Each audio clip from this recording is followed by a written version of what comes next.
everyone, welcome once again to our daily Mirror Dungeon ID study and book reading, whoever you are, wherever you're watching from, or whenever you're watching this stream. Today is a recommendation from one of you, my viewers, more specifically, Acidic Trauma. Today we're going to be using the theme she has suggested to us, for me, well, to us, you're here along for the ride, to use on the Mirror Dungeon. So, let's take a look at what we have today. But first thing first, hello everyone. Hello Acidic Trauma. Hello Old Pep Meme. Hello Moises. How are you all doing today? Today is a fine Saturday. I had plans for today to do an unscheduled stream where I played just some video games, but as it happens, I didn't play any video games today because life is difficult. In any case. Oh wow, awesome Hongsome, I see. I read something else there. Anyway. So, hello, Christ Mist. How are you all doing? Let's get down and analyze this theme real quick. Now, before we begin analyzing the theme and see how all the pieces that have been put together here are going to interact with one another, let us review real quick the rules of the dungeon. Bam! There we go. We are not taking any Grace of the Stars. We're not taking any starting ego gift. We're not doing any gift searching. We're not healing on shops. We're not reviving on shops. If we're doing a solo run, the solo fighter can retry a fight up to 3 times. And if our selected team, an active fighter team, dies, the dungeon is over. Now, some of you recommended me to use a certain ego gift that would prevent resurrection from the thing. But there is one tiny itty-bitty detail about that that gift, which I will show you right now. Second, there's air, keywordless. So if we take a look at Spiderweb Entangling Red, which is a ego gift that would prevent resurrection, there is a detail.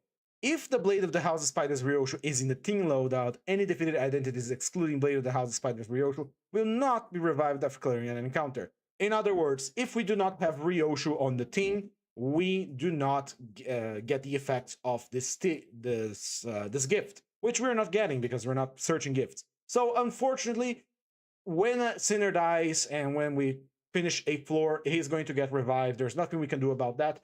But to keep in the spirit of the rules here, we are not using that sinner if he dies. He's gonna stay there and warm the bench. Today is a solo run, so we get 3 retries if we fail a fight. It is pretty much a Nuzlocke run as Nuzlocke challenges go, because we're trying to make a funny little challenge here because the mirror dungeons are really easy, and this adds a little bit of a challenge to something that is routine at this point, something very easy. Even with removing the Grace of the Stars and all that, it makes for a lot more interesting daily run. In any case, let's get down analyzing the ID real quick. A quick overview because we already analyzed this ID. So, Blade of the House of Spiders Ryoshu. We know her as the Queen of Team Killing. Very specific team killing. And she has quite a simple gimmick. So, let's begin. Just pick a piece of ginger here. I was drinking some delicious ginger tea. I'm eating the pieces of ginger now. Right.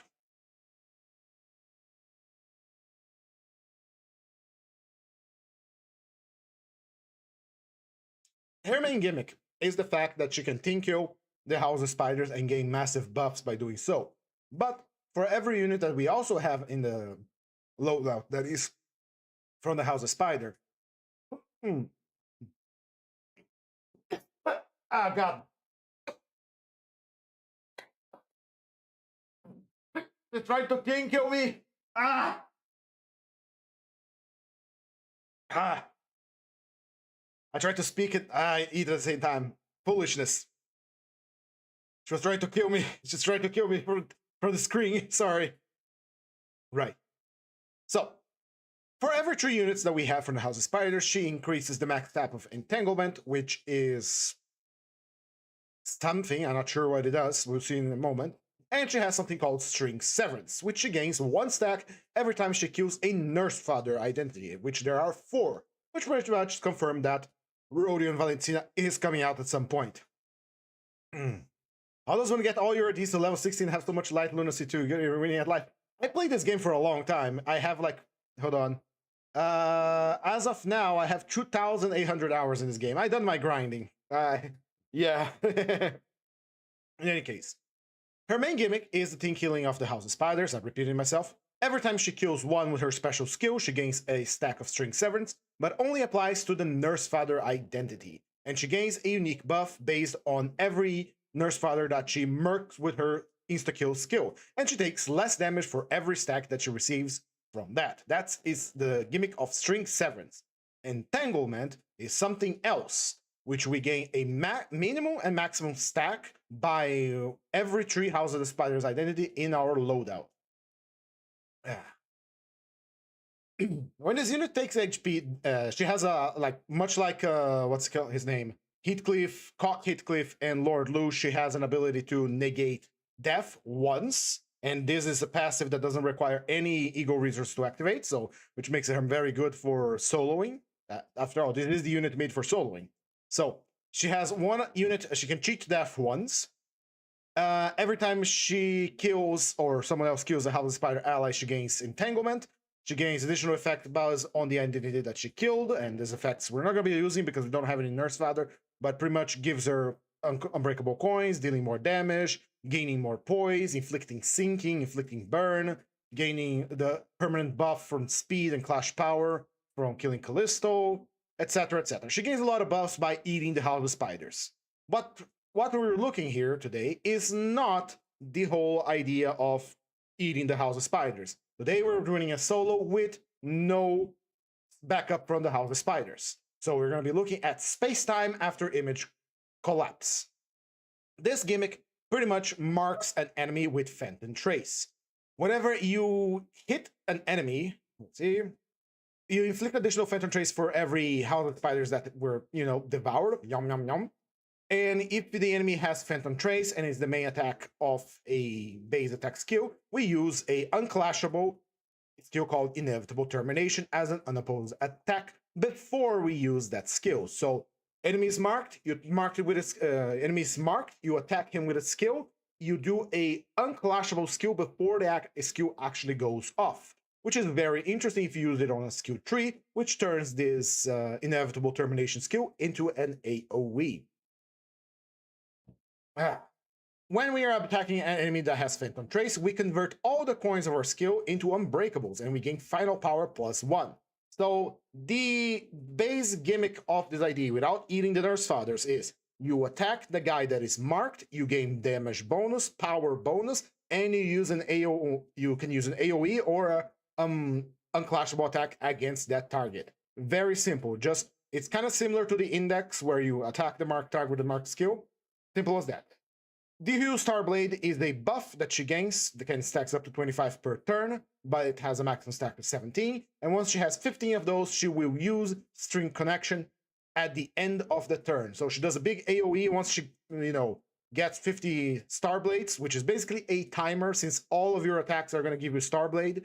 So this AoE is on a timer, much like how Honglu has a timer, how Otia has a timer as well for their big attacks. Same thing for, say, Index Yiseng. They're all on a timer, because no matter what you do, and I think even their defense skills accelerate that, you will eventually get the big Destroyer of Worlds attack. In this case here, String Connection. Although String Connection is not a very powerful attack, it is still very nice to have, because you will get the powerful attack next turn. It plays the base skill with Rent Space Eco Shear. So this Diffuse Starblade here, don't be intimidated by it. It is basically a timer for your big attack. She deals more damage on a critical hit for every poise past 20, because as you recall, poise is critical chance and poise count is number of criticals. If you have 20 critical chance, 20 poise, that is 20 stacks of poise, you have 100% critical chance. This here just means you do more damage with a critical hit for poise past that point. And you inflict Blade Trail Image on crits, which make the enemy take more damage from slash skills for every 10 stacks, stacking up to 10 times. So it's a 10% more damage bonus, kind of a small bonus, but still very nice. Great Titular Cosmo Ego passive can be activated using attack skill targeting allies. That means you can get the super special skill from her Ego, which is Great Titular Cosmo passive. After using attack, the enemy is staggered or defeated, we can crit damage up next turn. So once again, really helping her become the team killing queen of Limbus company. Very focused team killing queen. In any case, that's her basic gimmick. So to reiterate, to make it a little more simple, because my explanations are kind of ass, Ryoshu marks a target. You attack the marked target. When you attack the marked target, she will use inevitable termination against that target before the skill you used flashes against that guy. If you attack the marked target with your skill tree, inevitable termination becomes an AoE skill. Is equal to the number of enemies that have been marked. You gain more marks from her passive Phantom Trace, the more Nurse Fathers you have devoured, meaning she becomes exponentially more powerful the more you devour people. So that is the gist of it. Otherwise, it is a nice triple status effect ID. She's Poise, Burn, and Bleed. I'm fairly sure. Oh, hold on. Yeah. She is Poise, Burn, and Bleed. She can benefit from 3 different keywords. Again, she is supposed to be a solo ID, so she is incredibly powerful. Even if she was on a full team, she would still be incredibly powerful. Again, 3 skills, 3 keywords that she can benefit from. She has a incredibly strong attack, String Connection, which is the one that gains more coins, I think. No, it's Echo Shear. Echo Shear gains more coins the more Nurse Fathers you devour. And this big attack is basically on a timer. If the fight goes on long enough, you are going to get Echo Shear and String Connection, which goes automatically. That's all there is to it. Since it's the only unit that we are going to be using here, we are going to only review her. And now we're going to check out what support IDs have been selected for this team. Again, if you have a team, a keyword, or something you wish for me to use in this daily Mirror Dungeons, you can check the description below here on YouTube for the Google Forms where you can submit one. Now,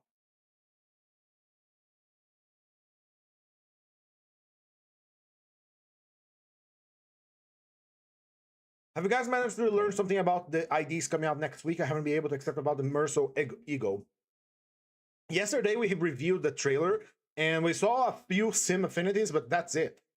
I didn't pay too much attention, other than obviously Ishmael is going to be a Poise character. Poise Charge, probably Poise Charge. Anyway, let's take a look here at what is going to be supporting Ryoshu. First, let's check Ryoshu's sim. She has Lust, she has Pride, and she has Wrath, as expected, with a Pride Evade. She is a Poise, Burn, and Bleed. The first support here that we have is Pequod First Mate Yisang. His passive allows the ally with the highest poise to inflict more bleed potency with their attacks 6 times per turn. This is an excellent support for Blade of Spiders Ryoshu. Of course, it's taking the slot of the Nurse Father, but we're in the spirit of the thing that recommended to me. You could use the Nurse Father and just have her devour it. Lobotomy Eagle Faust provide the enemy with a clash power of -1 if they have 3 types of negative effect. Now, Ryoshu is more than capable of inflicting 3 types of negative effects. She has Burn, Bleed, Blade Image after Trail, Phantom Trace. She has, I think, something else too as well.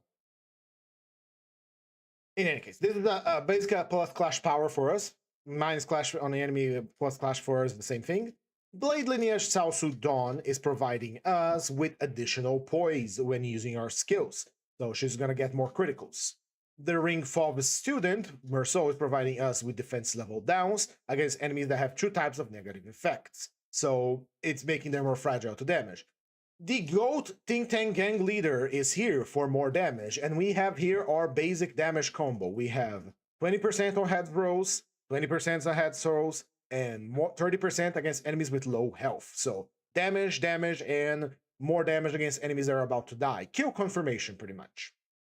Incorp Kleinhammer is questionable here, because one ally with a fastest speed inflicts +1 nails. Ryoshu House of Spiders does not inflict nails, so she cannot benefit from this in any way, shape, or form. Remember, when it says here that an ally applies something, that ally must be able to apply that status ailment in the first place. If he does not apply it, he does not benefit from passives that make you apply more. So Incorporating Hammer here is quite useless. He's not doing anything. He's just here. He's cheering her on, I guess. The Zwei Association Ishmael and the Zwei Association Sinclair is providing Ryoshu a lot of defense level ups. 2 defense level up for her, and in here we are gaining 3 defense level up. That is a 5 plus 1 haste. So they are both becoming making her very tanky. 5 defense level up is pretty nice. I have no idea to help Ryoshu for hit cliff. I fucked up when I made the team. I can change it. Sure. If you are allow me to change your recommendation, I would either take Kurokumoko and Wakashu for the extra damage against enemies that are using block or full health, or we are Bleed, Burn, and Poise.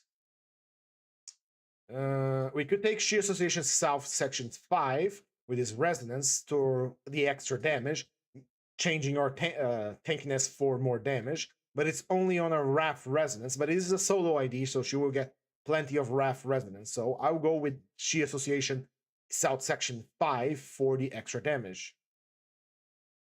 And finally, we have our lovely G-Corp Gregor with his most excellent skill of healing 5 HP after winning a clash.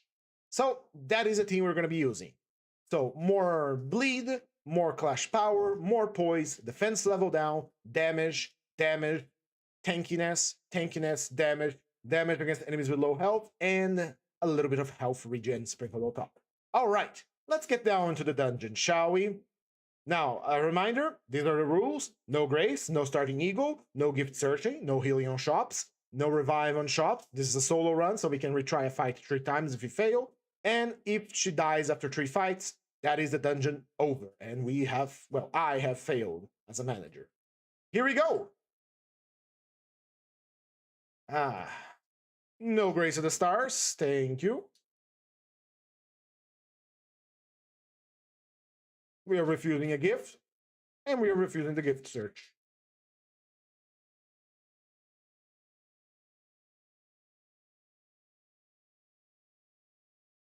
Oh, yes.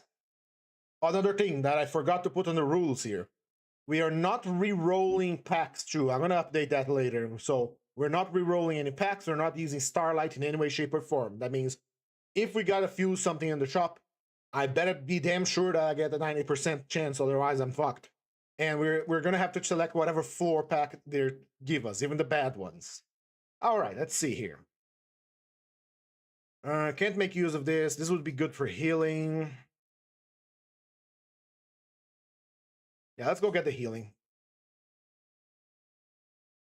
We need to get our sanity up, so let's go for the first fight. Ryoshu deployed, solo fight begins. Now, since this Ryoshu did not get the chance to devour any Nurse Fathers, she's not going to get her excellent passive of gaining additional skill slots at the beginning of a fight. And because we are looking at a unfocused encounter here, that means we always get to...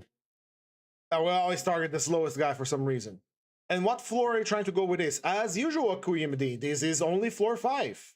We are only going to floor 5 because we do this on the daily. If this was a single thing on the weekend, or in the future is going to be a single Mirror Dungeon Extreme stream per week, we might do more floors. But since it's a daily thing we do, it is going to be 5 floors only. All right. Behold, the stars have aligned. Remember how I said, Ryoshu marks a guy, Phantom Trace. If we trigger that with our skill tree, that attack is going to become an AoE. Unfortunately, there's no more target guys, so we don't get more AoEs. So I can do floor 15 runs with this thing. All right, so it's not utterly out of scope to achieve. Good. It's more like if you're doing a floor 15, unless you're, again, I'm going to put the rules up. Unless you're doing all of this, I can probably try in the future, but yeah. And there's the fact that if a sinner dies, we lose him permanently. For the run, at least. The probably choose support passes that just help inflict more damage, so instead of focusing on support passes, having burn infliction system running the middle. It's a good idea. It's a funny idea. Right? again, we don't get the AoE for inevitable termination because we didn't eat any nurse fathers, which is a shame.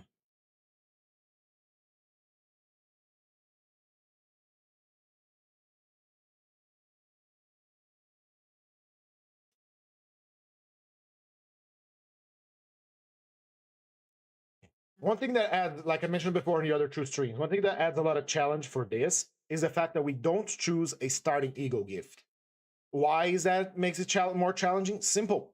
When you do not choose a starting ego gift, when you choose a starting ego gift, the game will nudge the odds of you getting gifts of that keyword when you select a new pack and instead of other instances. If we do not choose a starting ego gift, we are completely randomized in which gift we get as rewards for completing packs.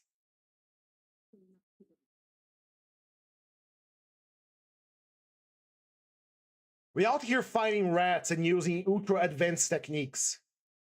So I mentioned that the game volume is close to silent. Thank you. It is not close to silent. It is silent. Thank you for letting me know, or else I would look like a fool again. Thank you. Thank you, AkuMD. You probably were listening through my microphone. Because I'm not wearing headphones right now. I should, but I'm not, because I'm lazy.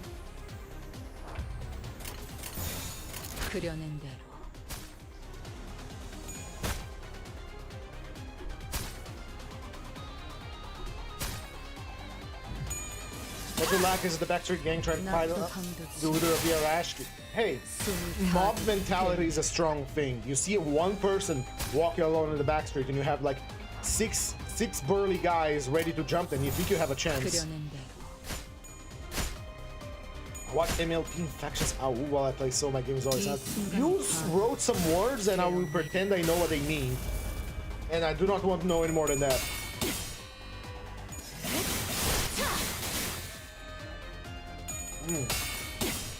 Love eating Jesus.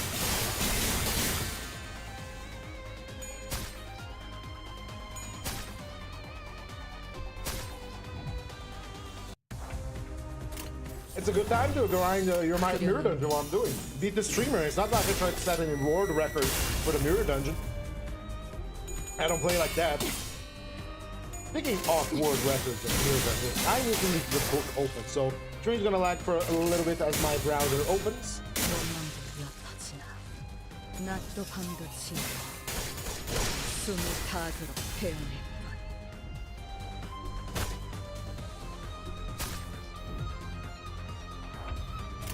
Go, triple slashes. Leave the book open for when the time comes, which shouldn't be long. This ID is really good and very suitable for solos. What is your name? My name is G4. G4L Galvus.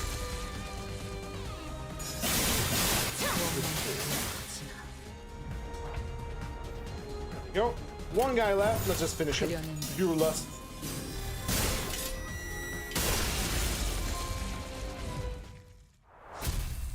We're gonna. I feel, especially because this Ryoshu has the ability to cheat death once.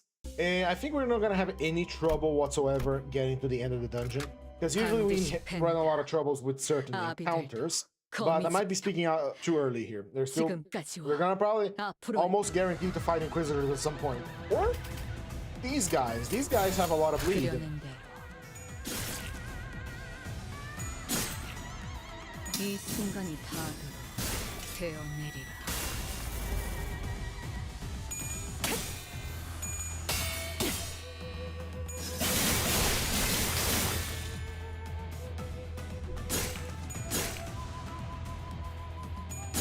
And remember, we can't heal on the shop, so any damage that we take into the boss side is going to stick.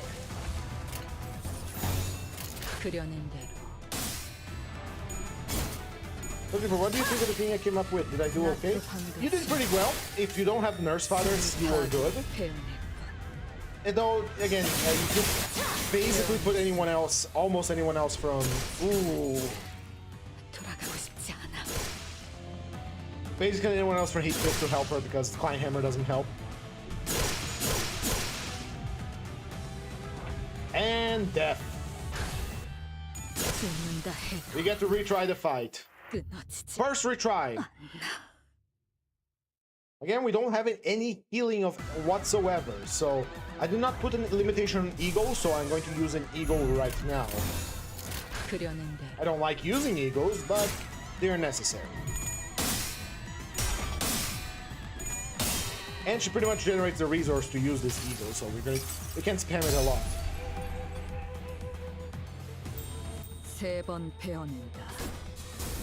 과거를 1000번 간주하여 미래에서 1000번 거슬러 찰나의 일수 다시 1000번 선젠다의 색깔. Very good. That's much better. 그려낸 대로. When in doubt, ego. 낮도 밤도 지 숨을 다들 베어내. There are end corp health features because I don't know what unless there's like a set of sheep. It's sure got blood damage up. Nope, it's pure damage up. Just good. Are we paralyzed? We are paralyzed. 그려낸 대로.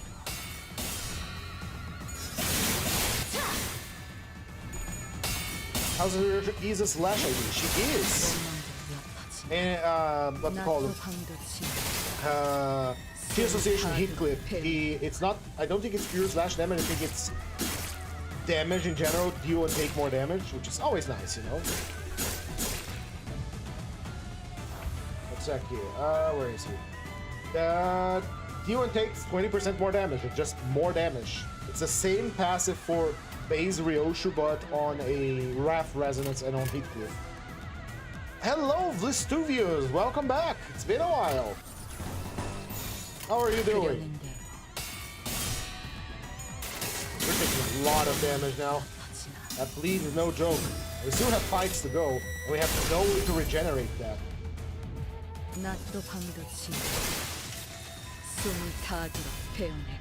It's been a while. I'm good. How are you? I'm doing great. I've got a little bit of a headache. Today has been a funny day, but otherwise I'm doing okay. We're now doing our Mirror Dungeon with challenges like these. So yeah, it's going interesting. Again, no healing. We are in trouble. Electric Sheep. That is extra slash damage for us. Very good gift. All right, let's see what we got here. We have one bleed, single coin skill, inflict one bleed. We do not have single coin skills, do we? No, we have rent space. Yeah, rent space is single coin skill. We can use that. We can take layered bandages. Hell yeah. Let's take the burn gifts as well. And we are out of money. Everything we have here is being used. Next video, streaming doing 415 grand. Good luck. You're not bound to the same challenges as I have bound myself to with these runs, so we're probably gonna do a lot better in the first floor than I'm doing right now because we can't heal. So we're gonna have to play it really carefully. It's the dog. What's the dog doing? Right? I think we can dodge. Let's close Ryoshu.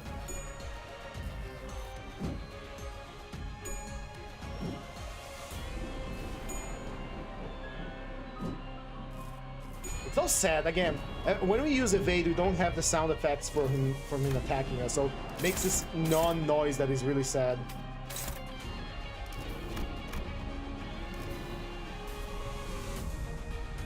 And that one.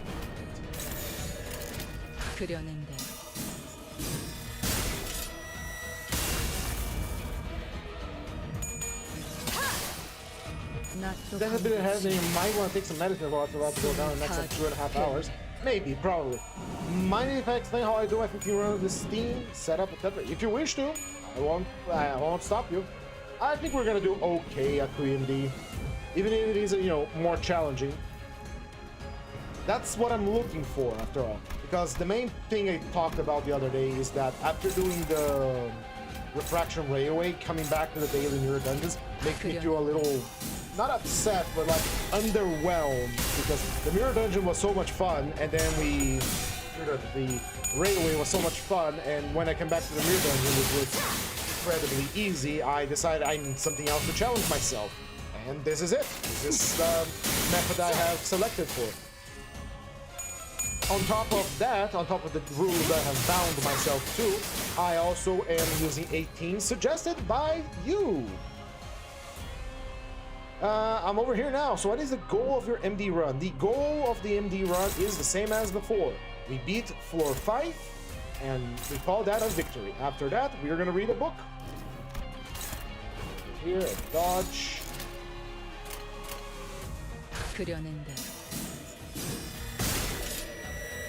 So yeah, same as before. Our goal here is to reach floor 5, but bound by all of the rules that I have drafted up. And one of them is missing here, which is the ability to not use Starlight at all, like for fusion or for rerolling. I also hog up my Starlight. Yeah, there's no point for me to use the Starlight right now. What do you think of RR6? That was fun. That was really fun. I loved it. It was a really fun railway. I'll probably do it again at some point by myself, just to try and get a better time.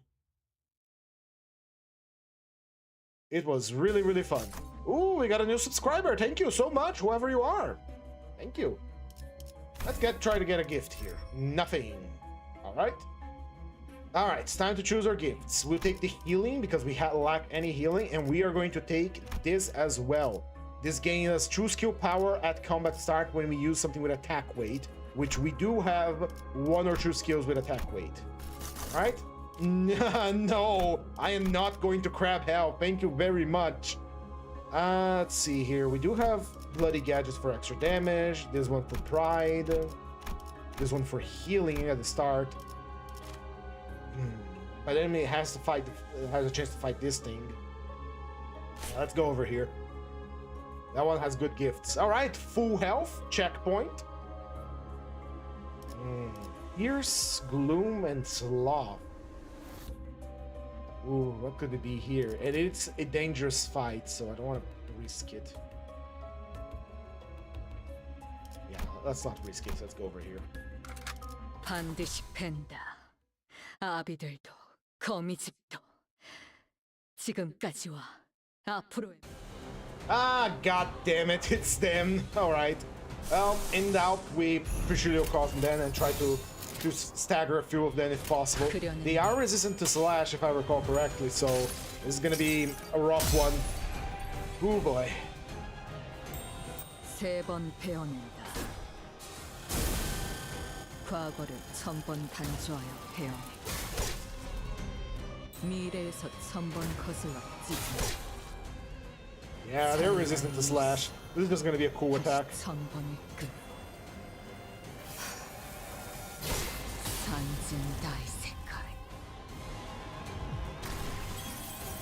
Alright, now we get jumped. Prepare to have infinite bleed and paralysis forever, Ryoshu.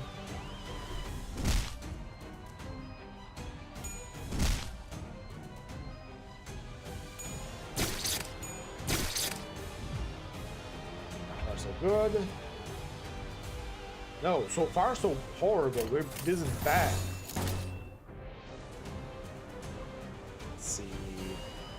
Eagle has already been used up. We don't have the resources. They attack first because again, I'm focus and counter. I should have got to the attack to the node in the middle.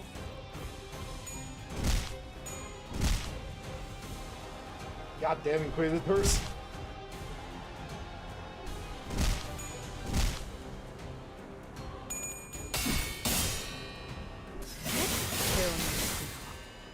이 순간이 다 되어내리라. That's good. Hey, if you manage to complete under the 111th, you are good. Anything else, you're not getting. You always have to consider this. If you're beating it under the time they have put up as a challenge to gain the special decoration, if you try to go for a time even lower than that, you're doing that for fun. You're doing that because you want to show off that you did better. If you manage to complete the challenge complete. I think you did great. I didn't do any better either. I did like 97. And there's the stagger. This is bad.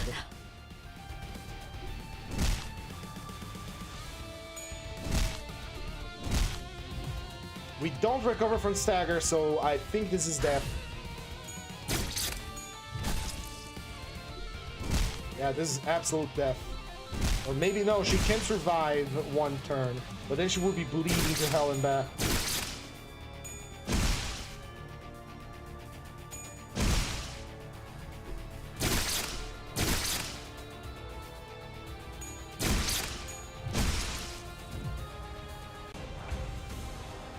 Oh boy, what do we do now? We do not have any way to heal. Red eyes do not have. This one doesn't heal, this one doesn't do anything. We could try dodging, but wouldn't work. Let's see, if we put dodges here, the first guy is still going to attack. Our Eagle gift for healing is just this. First turn, start with counter the ally, least HP heals 50%. Let's start. We do not have a Pride Absolute Resonance, although we have the Evade Absolute Resonance, which is something. When activate Pride Absolute Resonance, the ally with the least HP heals 12% of their missing HP at combat start. So we could do just an Absolute Resonance, right? Pride Absolute Resonance. We could try and game with this. And still gonna take damage from bleed. Maybe, possibility, maybe. Let's see. We still have a few retries to try. They're gonna attack first, so with the moment we use our Eagle, we die. Goodbye. First retry. 끊어지지 않나.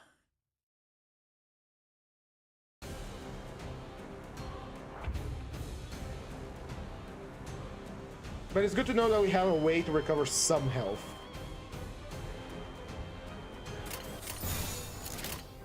Let's try one turn without the Eagle.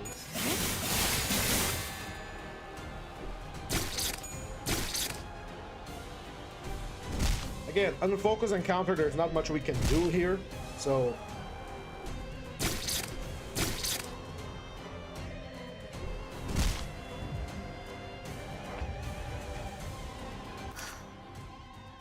이 시계 소리 또한 끊어지겠지. we're not paralyzed yet.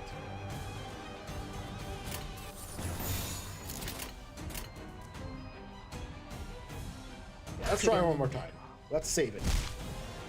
Skill tree would wipe this guy's, not gonna lie. Maybe, we'll see. They are resistant to slash, remember?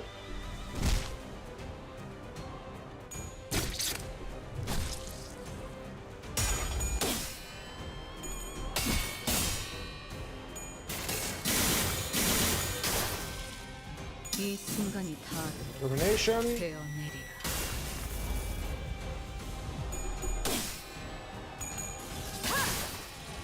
낮도 밤도 지나. The stagger, that's less attacks coming our way. That is good. Still a lot of attacks coming our way. Are we paralyzed? We are not. They are gonna stagger me this turn, I am fairly sure. There is one, we're weak to Pierce, and there's 2 Pierce attacks coming. Maybe it's time? Again, we're not paralyzed. I wanted to use the overclocked version.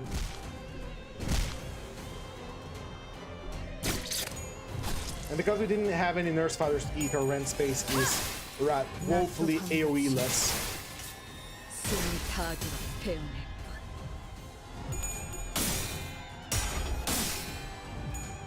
Let's see if that staggers him.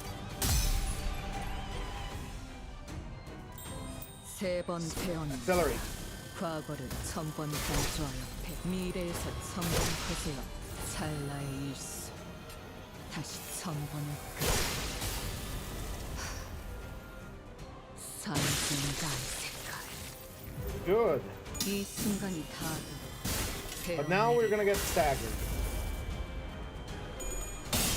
Or are we?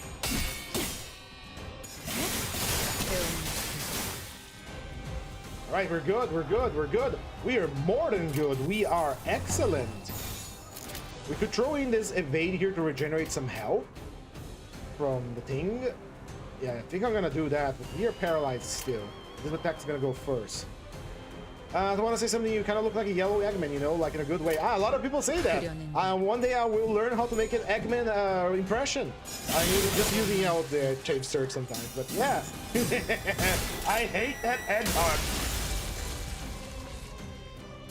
Really, these glasses aren't just here for fun. These are prescription glasses, but I love them. I bought them specifically for streaming. As you might have noticed, the avatar that I use on my stream is basically this. What I did is I took a picture of my face, I put it on Krita, and then I made the avatar based on my beard style, the bald head, the whole thing here. I love it. Thank you. It's don't worry, I heard that before. It's very good. Now that we know these are Inquisitors, we are gonna avoid the Inquisitors. And pick up the respirator, put it in its mouth. Let's steal his Ashma pump. There we go. We got a very nice. Is there vision weak? I have, you know, I'm short-sighted. Measure Gesso Shaft for Don Quixote, Jesus Christ. Don't do that. No, we don't have to. It's just the average fixer forum. Alright, what we got here? Since this is a focus encounter, we can actually control the flow of battle. So let's have Ryoshu dodge for a little bit. Because we need to gain our health back. And since we have the Prejudice Ring, we can do Bright Resonances to gain HP.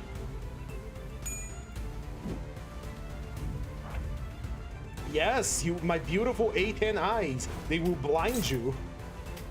I don't have actual A10 eyes, but... I do have green eyes though, but you'll never see behind them. Also, one of my friends at one point at the beginning of, not the stream, but at the beginning of my streaming thing said, don't ever take off your glasses because you look like a dork without them. Alright, let's abuse the fact that as soon as we do a Bright Resonance, we regenerate some health from the ring. So let's do that. We don't have any healing gifts aside from that, and we can't heal on shop, so we gotta abuse our, you know. Is there that one gift of Eggman look down at Jen? Ah, you're countering me. Alright. You do your thing. You know what? Give me more regeneration, you know?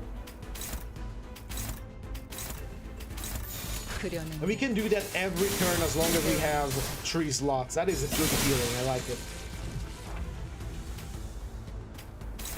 Preparing for the next fight. This is a novel concept, man. Without the ability to heal on the shop, we have to actually conserve our HP for the boss. This is a novel concept.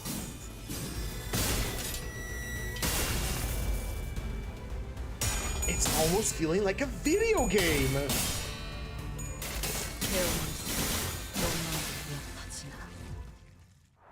Very good. Very nice.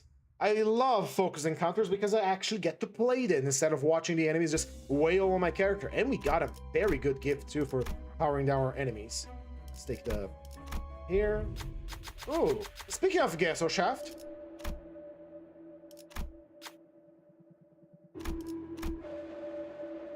These new ideas are getting crazy and crazy and more crazy as we go. Now we got Ego Sinking Limbus. Yep, we knew this would come at some point.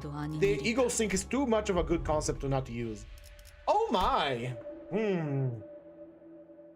This is pretty good. We get attack power up, so we don't have to worry to clashes up too much. It's just the health loss is gonna hurt a little bit. We don't have any ego generating gifts, so we're gonna take this as well.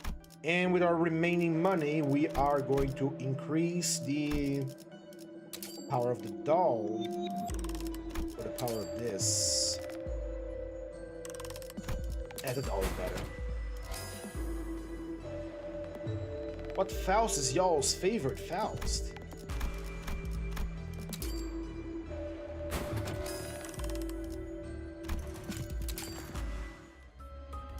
Alright, this boss was made to be killed by us. Slash Wrath and Pride. Let's see what it is. 반드시 팬다. 아비들도 거미집도 지금까지와 앞으로의 Ah, god damn it! It's this fucking thing again. Fuck me. Fuck my fat Chungus life. Ah, okay, here we go. We know how it is. We're gonna take a lot of bleed, but we can regenerate health with the pride resonance. We already danced this song before. We can do it.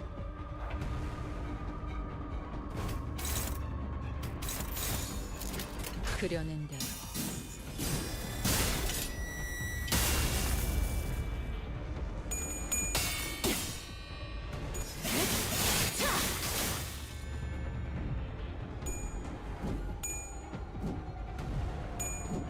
I think someone put on time I was on the Limbus Compañeros that when the Gestos have Faust thing was revealed, someone put up a ability like a generator for what type of Faust to get, and I don't remember if I saved it, but something like a noun generator.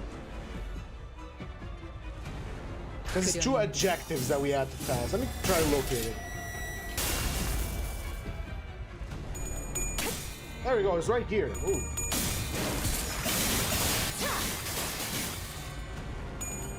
Alright. Hold up. After we're done killing the boss, I'll show you something. On the 6th of June to 2016, a special grade known as John Bleed entered the Mirror Dungeon. Alright, we're doing good, but now we have Bleed that we need to get rid of before we do it. But we have enough flash power to overwhelm this horrible, horrible creature. So we are good. Matter of fact, hold on. Do that. There we go, we got a little bit of healing on top. I'm so full of bleed, yum! Please, like, oh, god damn it, no, no! Oh no, a single loose splash and now we're drowning in bleed. Goodbye. Hello, she can survive once. She can survive once. But then she's gonna die next turn. 낮도 밤도 지나 숨이 닿도록 태어냈군.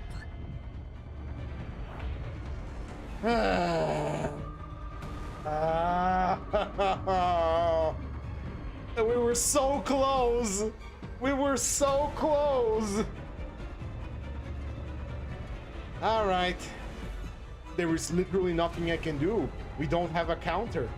If we use a singular skill, we die. Even if we heal somewhat from, you know, popping 3 evades.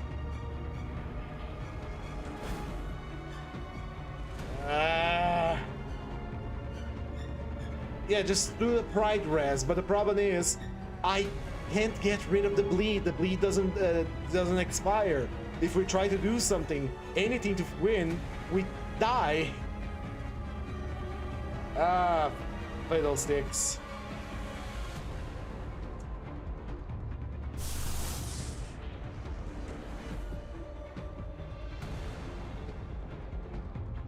Maybe if you use a single coin attack by using the pride res, we can do something. Let's try at least, shall we? Has to be single coins, so let's do the base. Then we evade max.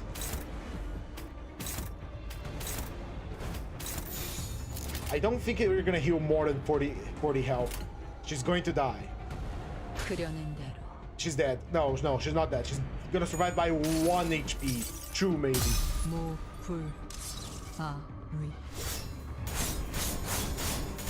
It is possible if we spam evades now. We'll step 4, lust disadvantage. All listeners lose Gossipion. All heal 10 SP. We gain haste. We didn't get rid of the bleed. Now we are going to have to evade to gain great health every turn. And we're just gonna stall, honestly. We're just stalling here. Hold on, let me put all the evades in a single slot.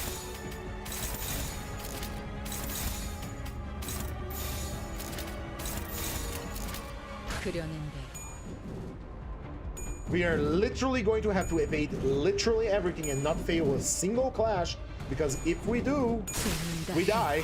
There we go. Simple as that. Unlucky. Again, I dislike this boss for solos because you fuck up one evade, you are dead. If you have counter block or anything else, you are dead because he applies bleed on you no matter what you do. Once you have enough Gossipian, you gain bleed. And he gains power the more bleed you have, and the more Gossipian you have, the more bleed he applies onto you. So you see the problem. Oh, what? Oh, unflashable.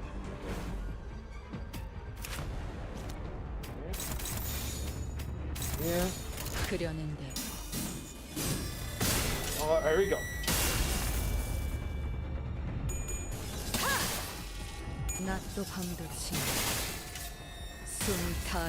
If you're running a middle team, you have more bodies you control at it. Because when you're fighting in solo, you have a single sinner.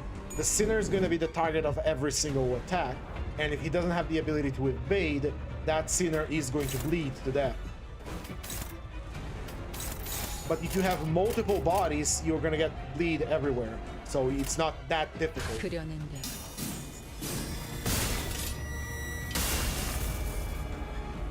Look, this strongest creature even got one tap. Like Kira actually lost against this. It was Matthias that one-shot him.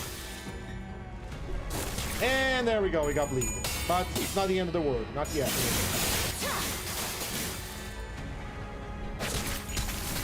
And now it's the end of the world. Are we looking at bleed? 5 by 5.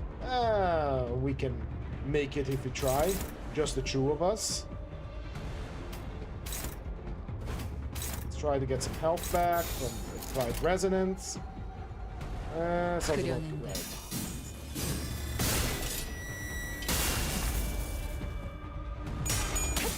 Oh yeah, the Gossipian is slowly becoming more and more real. At the end of Canto 12, Gossipian is going to crawl out of the screen after you fight him in the mirror, and he's just going to attack you directly. Alright, this went a lot better. Alright. We're gonna pop a single... We don't need, but I want to. Just to be sure. No, actually more hits the better. Let's go use a single pride here, just to be sure. I feel like we're gonna kill him now, but... Imagine this thing is Refraction Railway. Thank God he's in there, but if he was, his gimmick is already solved. It's not that difficult. There we go. Second try, we managed. Good. We're still running this team. We're still in the game. I had really bad memories with Gossipian, even though I like him, kind of. Because we want this. 2 damage or offense level. Single coin, skill of pride, affinity. This one's better. Now we got some healing to begin with. Oh, and look at that. Motherfucker. I hate when they do this. We already bought a Eagle resource gift, so we're gonna take the extra damage against Stagger. Okay, we are weak to Pierce. Entering here is suicide.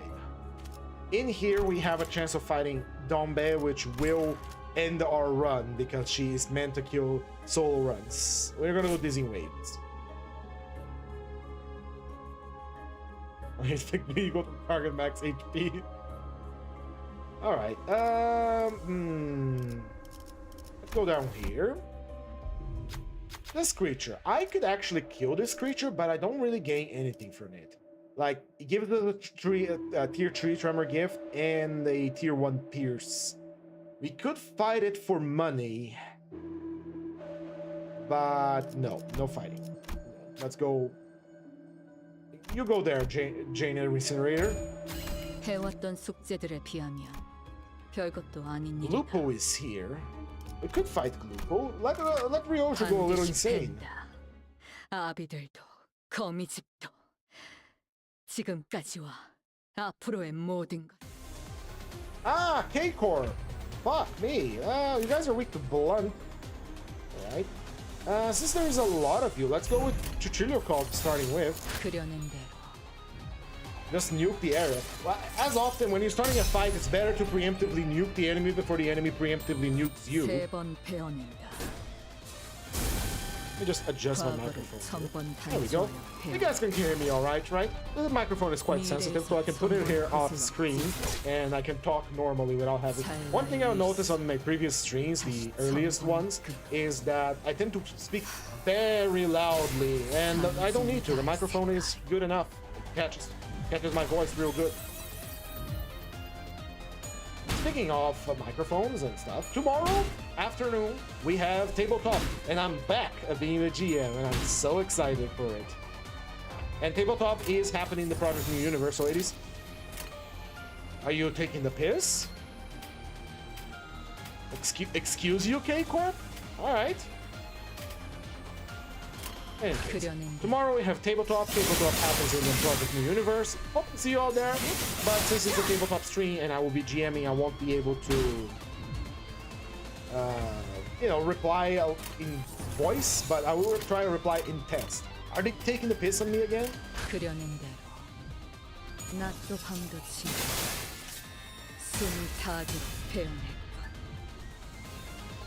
I feel. I am a whimsical fellow, I'm full of whimsy. I'm big and round, full of whimsy. Sometimes. And sometimes I get cranky, but I'm whimsical when I'm cranky as well. Ow.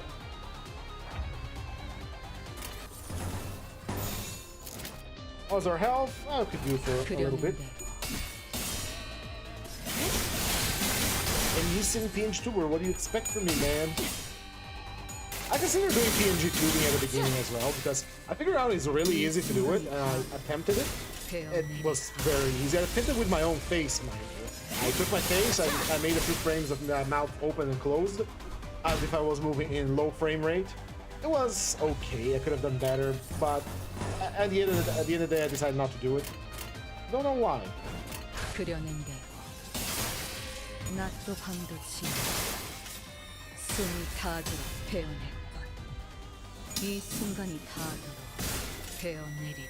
Now I'm thinking about something. So, in unfocused encounters that we're encountering right now, your sinners will default target the slowest unit and then go to the fastest unit. This in solos is very annoying because if you have a unit that is able to evade or counter or whatever, they are going to use that evade against the enemy with the slowest speed. And when you use your defense skill clashing against the enemy offensive one, not particularly a clash, but you know, it gives him the right of way. That means your evade is only going to activate when the enemy actually uses his attack. Now, what I think is interesting that if an enemy, the slowest enemy, uses a defense skill, and you clash his defense skill with your defense skill, and you are faster than the enemy, would that technically allow you to use your evade against the fastest enemy? I will keep this in mind and see if that can work the way I'm thinking it works, because it would be like a very lucky thing to do. I might be talking nonsense, right? I just speak about it. We got another subscriber. Thank you so much. I don't know who you are, and you decided to be stealthy, but I respect you. Thank you. I'm winking. You can see that I'm winking through the glasses. Decided to book the sprite from the wiki, download an OBS extension, and voila. I was gonna use something called Fyodor Tuber. It's like an app run together with OBS, rather than something on OBS. But I suppose OBS can use this. I thought VTubing, well, PNG tubing was gonna be a lot harder to set up. I wasn't imagining it was something way more complex, because I see some people that use PNG tubers, and these people will have some insane amount of like facial expressions in them somehow. Maybe they just have like a toggle they can switch between like, oh, I am scared, or I am I don't know, angry, and then he just uses that.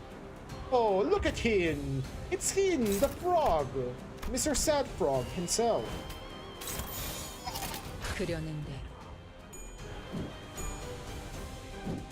Whenever some godforsaken reason become PNG tuber, I choose Merceau as my character model.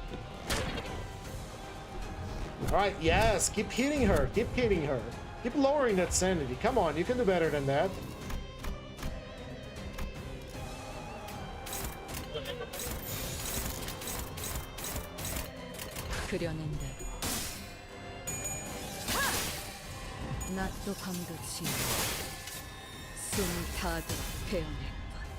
이 순간이 다 I might try the PN YouTuber at some point again, just for fun. But I have to commission someone to make like an image of my face or something instead of going for my own face. Because if I wanted to be like low frame rate, which is something I find charming, low frame rate, I can just use a filter. I already have a filter. It's not active right now, but I could go here and make myself skip 8 frames every time I talk. So I am now low frame rate YouTuber. I could do that. I like the effect. I like low frame rate stuff. I think it has some charm to it, but after using it for a while, it gets a little, you know, a little annoying, because I did buy this camera. It's not a good camera, but it's a camera. But yeah, it's a thing I could do. Anyway, go ahead, Luther, please continue lowering my sanity. I don't want you to. Would you rather have Spell Bullet or Magic Bullet? That's the question, isn't it? Spell Bullet, the guy kind of forgot, so if you forget, I guess it works, but then someone can trick you. So, I don't know. I'll probably go for Magic. I think the fit of Magic Bullet is supreme, so... Nothing watching a big frost slap katana date with its tongue and it turns an Elder Sword Demon nukes everyone they know and love. Yeah! And again, sport shadowing. Ryoshu literally has a spider eagle. 2 of them.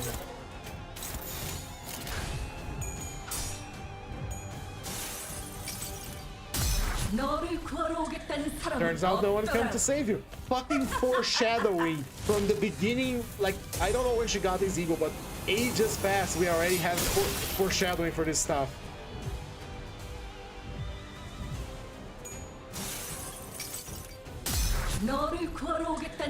You got taste. Very tasty. Actually, I haven't. I would shake your hand with pleasure and with joy. Unfortunately, I cannot yet reach through the screen to get you. Alright, just back to normal.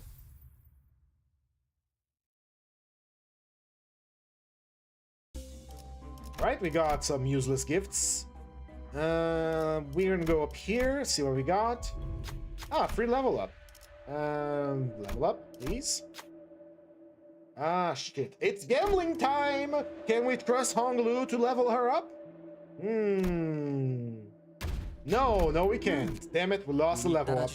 Oh well, what a shame. Let's go to the battle we can control. Base ego over Ryoshu had insane foreshadowing? Sort of, yeah. I mean, the hell screen is not exactly a long story, so you could probably just read the hell screen and have a sort of idea. Yeah, I have a question for this. Drawings, images on your TV screen, how it makes it for you, the community, or I found them. If you have seen the last stream that I played, and not the previous one, the one before that, I did a little oopsie when I allowed the display cap to display something I didn't want it to display, and someone figured out I go to the Limbus company general on VG, and I used to go there a lot more, but not so much nowadays. And there is often, I go there to get funny images, and there's always this kind of funny images around, so I just made a compilation of my folder, which is massive, by the way. I have a folder for Project Moon with, you know what, why don't I just show you, it's easier. Let me just, there might be some spicy stuff here though, I should be careful with that. I'll just show you one of the folders so you have an idea how many images I have for Project Moon saved. There it is. Check it. I have over 7,000 images, so I just took a while to go through all of them and organize them in a size to put as a little shit post under my thing. Alright, Ryoshu needs her sanity. Who's attacking first? This guy. Have you seen VG, Video Game League, the Football Fortune Nimbus, one of them? Yep, I have. God bless Clapped, man. It's a shame they removed Hurtley from it. Hold on, I have the VGL Divegrass stuff here. Let's see if there's something that YouTube is gonna screen if I decide to put on here. Right, time to show you some shit. Let me just select all of them. I think I got none of this is like ultra evil. I can show this no problem. because knowing the source material, it is I have to be careful with this thing. So if something here is bad, you scream. We scream and pretend it didn't happen. All right, here we go. Let me show you some shit. Is it fitting on the screen nicely? All right. Limbus qualified, I think. I think they tied with HGG2 latest one. I'm not sure. All right. Let's start with this one. I don't know what it is. Oh. There's no audio, I think. Yeah, these are weapons. They don't have audio.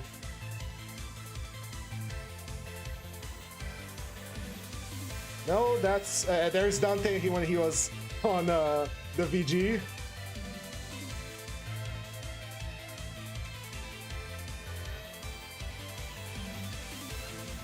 Where it is? How about this one? Hold on. I manually do this every time.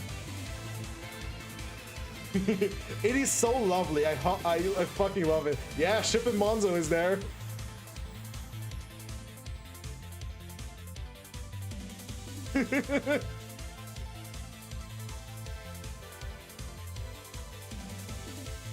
What else do we have here?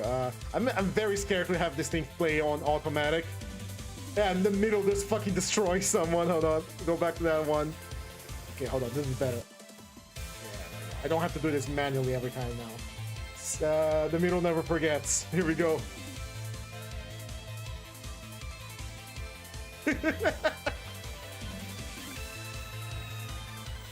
This is so lovely, man. I need to go back to watching it again.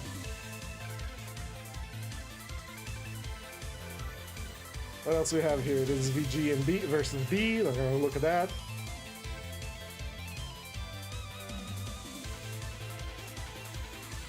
Last second. This goal was made on the last second. This was actually crazy. That was the shrimp one. What else we got here? Monzo scores at the final fucking millisecond. Monzo saved the team here as well. That was lovely. These fucking models, man.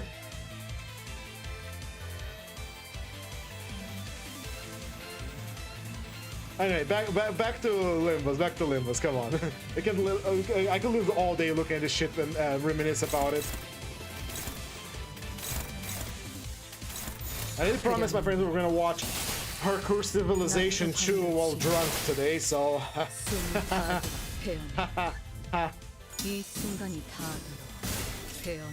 fucking hate Parkour Civilization. It's horrible. I love it.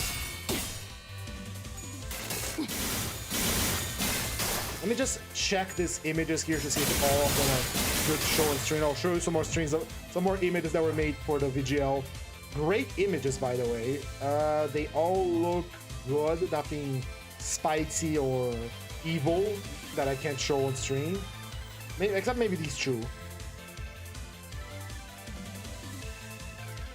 Yeah. All right. Back to showing. So this was when our strategy 7 sinners forward. We just throw 7 guys. No, this was back when what's it called? Dombe said like, oh, you can put 7 sinners into this fight. Bong Bong obliterating a Mexican because that happened in the VGL. Some really high quality artwork from the first time we were in. Look at this shit, man.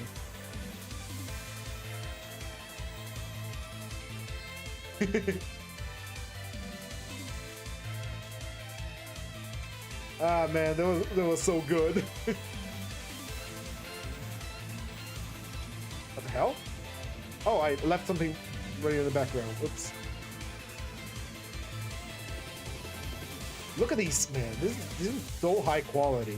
I don't know the name of the guy that made it, but look at this shit. Bong Bong snatch.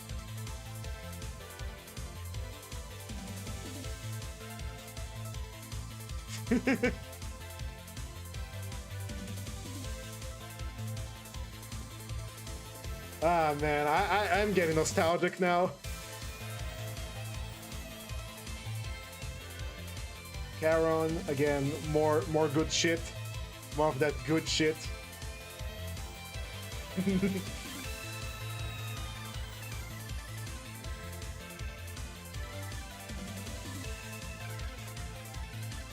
Fucking Yisen getting run over by a car.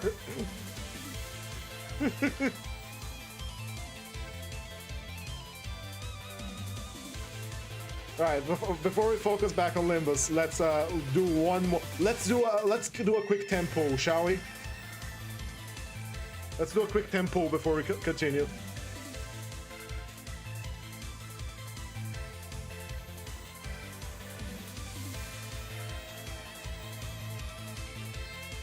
Oh wait, hold on. There we go. Even has audio. I forgot about the audio. It literally has audio. There we go.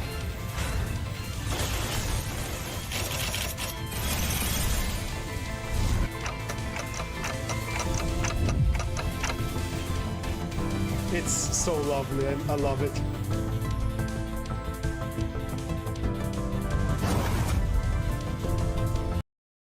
All right, back to Limbus, please.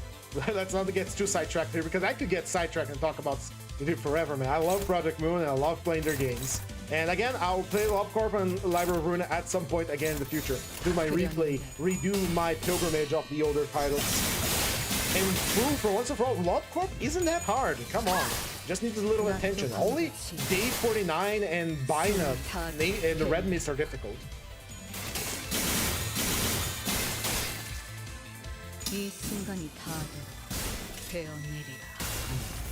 Thinking back now, this is such a good time. I never cared much about sports.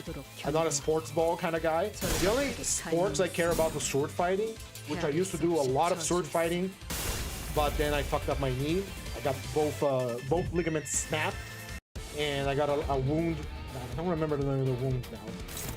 But yeah, both my ligaments snapped, and then I couldn't fight anymore in sword fighting, and now I'm waiting for the very excellent Brazilian free healthcare to get my surgery. I don't have to pay for it, but I have to wait for it, and I've been waiting for like maybe a year or two. Which is a lot considering, but at least I'll get this knee fixed one day and I'll go back to sword fighting. And if I do come back to sword fighting, I'll record myself. I'll buy a GoPro or something, strap it to my head, and I'll post some videos of me fighting, which is really fun. There's also this thing I saw someone do where they put a GoPro at the hilt of a sword, like the handguard, and record it. It was sick as fuck. I want to do that too.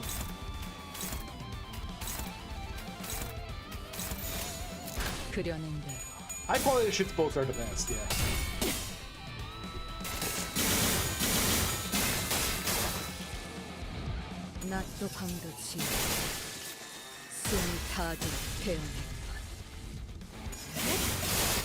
I will sanitize my... what's it called? I will sanitize my Project Moon folder to make sure that there's nothing like streaming platform will screen me for showing on the screen. And then I'll put it on the screen and we'll share all over the 7,000 memes I have saved on my computer for Project Moon. But it requires some sanitization, so again, not because I don't want to show it or because, sorry, I'm not going to show this. It's more like there are rules I have to abide by streaming, so those are one of them, so but, yeah, I'll check it out later. Before lore drop, yes, there's plenty of G4 lore.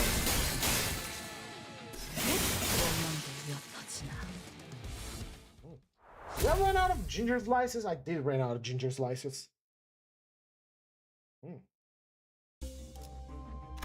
Useless gift because we do not use Tremor, but this is a gift that can be mixed with another gift. And we got nothing. Moving on to the shop, floor 3 at 1 hour, 1:20.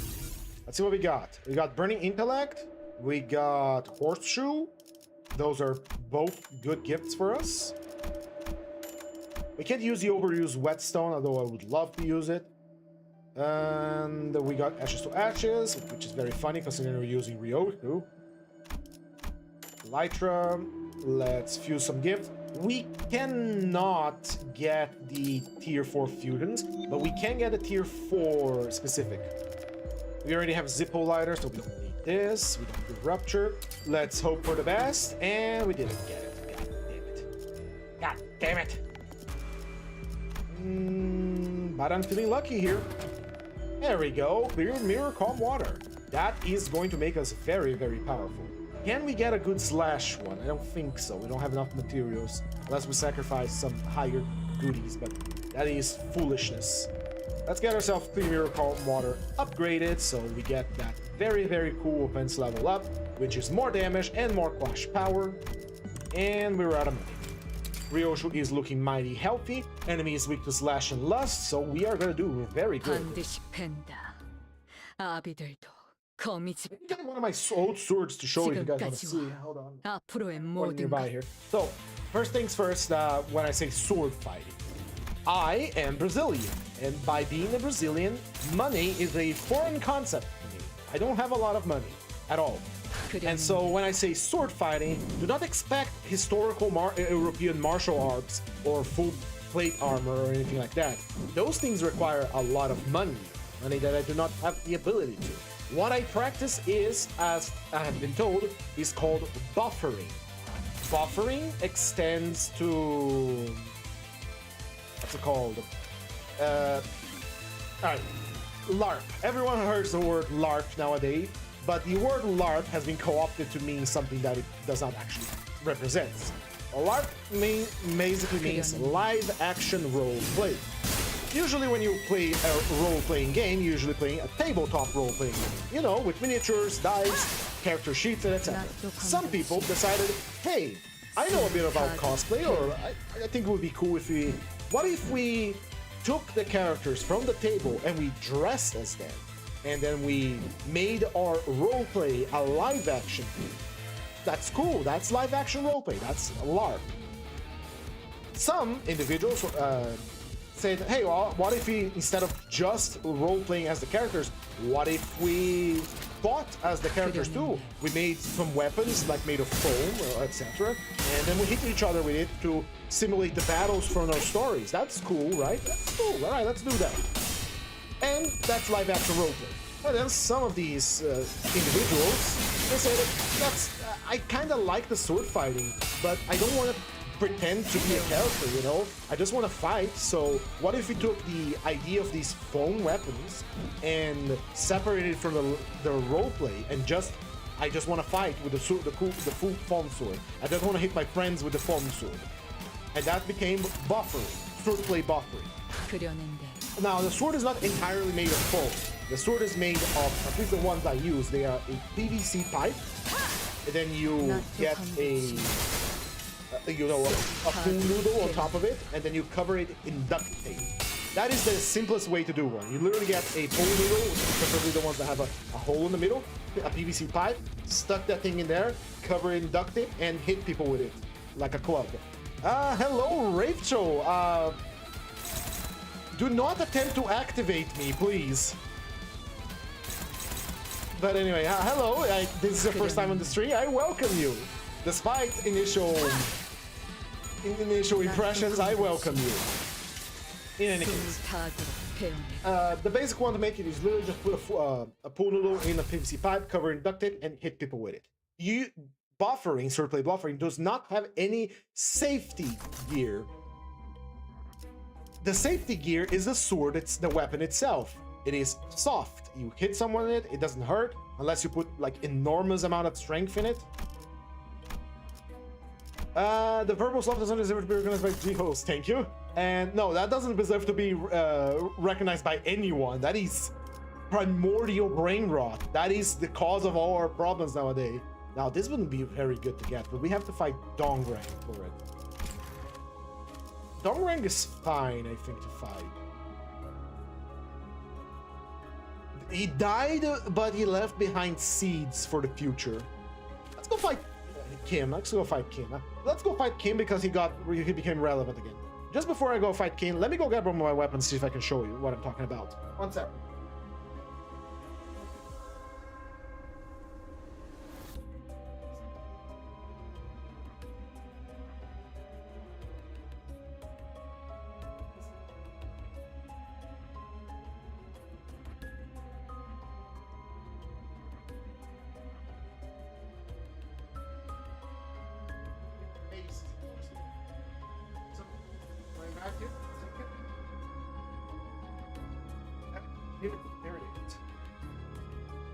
So, the most basic weapon for buffering is This is over here.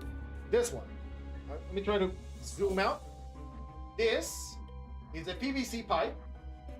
It is solid. Here you can see. And this is a pool noodle covered in duct tape. It's soft up to a point. And then you hit people with it. It's very nice. There are very basic rules for swordplay buffering. One of them is just that you have to hit hard enough to make a sound.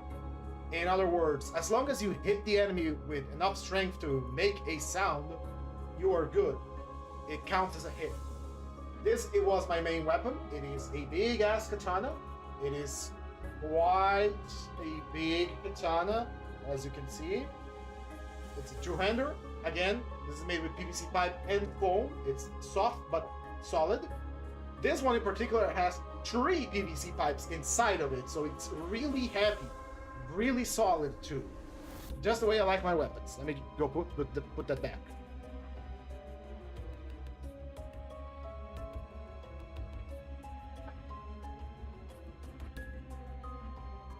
I also have a hammer, big ass hammer. Actually, why am I showing it on the screen? I could show you on the. I have photos of this stuff.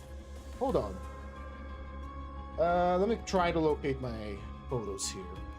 No, that's not good. Slam. Let me find some good images and some proto images of G4 as well. Good image, good image, good image. That's a good image, I think. All right. Display capture once again. There we go. This was my old group. We fought.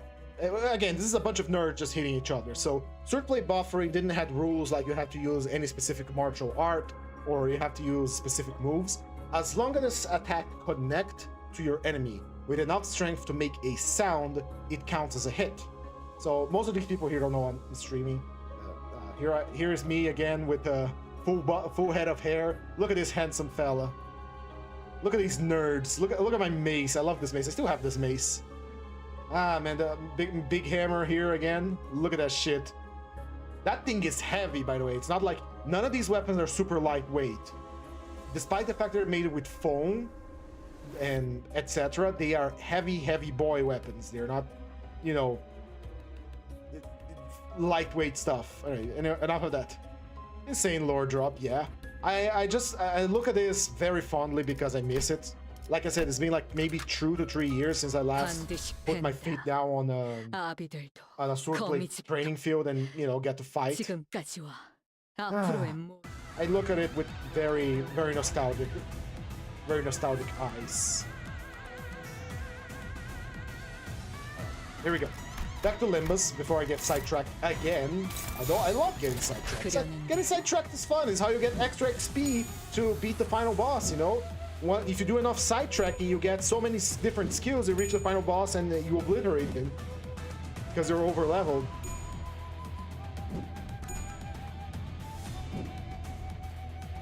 Ah, good times, good times. I will tell you, the one biggest achievement I had in swordplay was a really unlikely one. Just saying the story sounds like bullshit.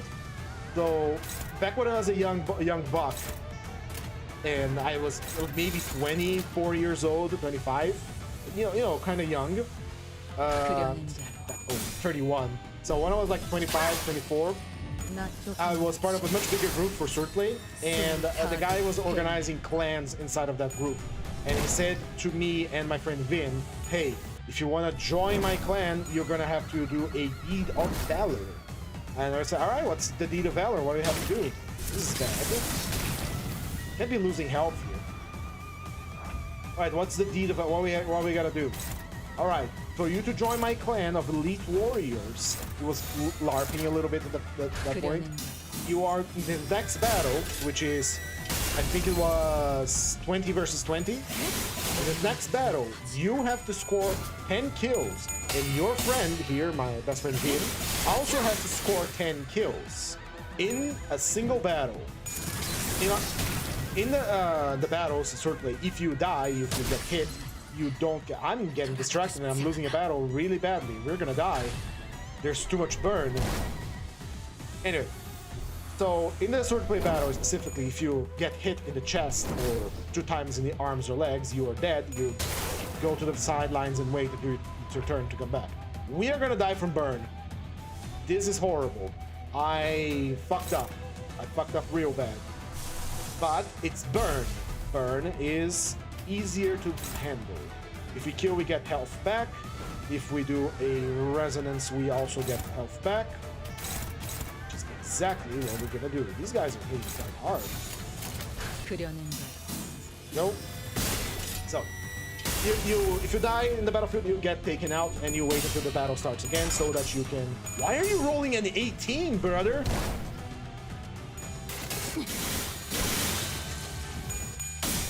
Anyway, you get taken out of the battle, you wait until the battle starts again so that you can, you know, get back into the fight. So, this challenge the guy dropped on us, on this 20 versus 20 fight, is essentially translated to you and your friend have to kill everyone in the enemy team and not let a single one of your friends score a kill. And we did it! We ran around like angry little berserkers, killing every enemy in the opposing team. And mind you, they were not beginners either. We were just very motivated to do it. I scored 10 kills, my friend scored 10 kills, and it was a success. We joined a funny little clan, which would have been interesting if the group lasted more than three more months. So that was something I was very proud to have accomplished. It was very nice. We gotta keep up our health or else we'll die.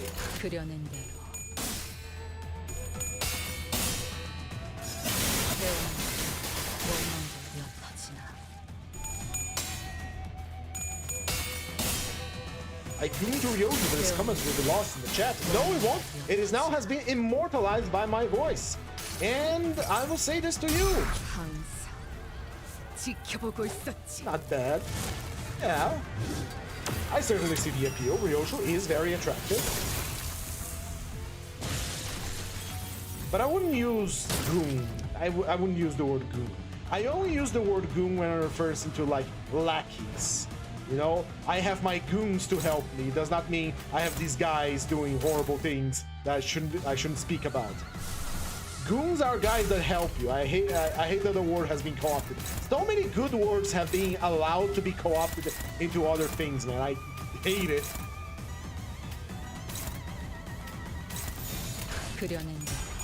Nah, he's fine. Let him there. Let him there.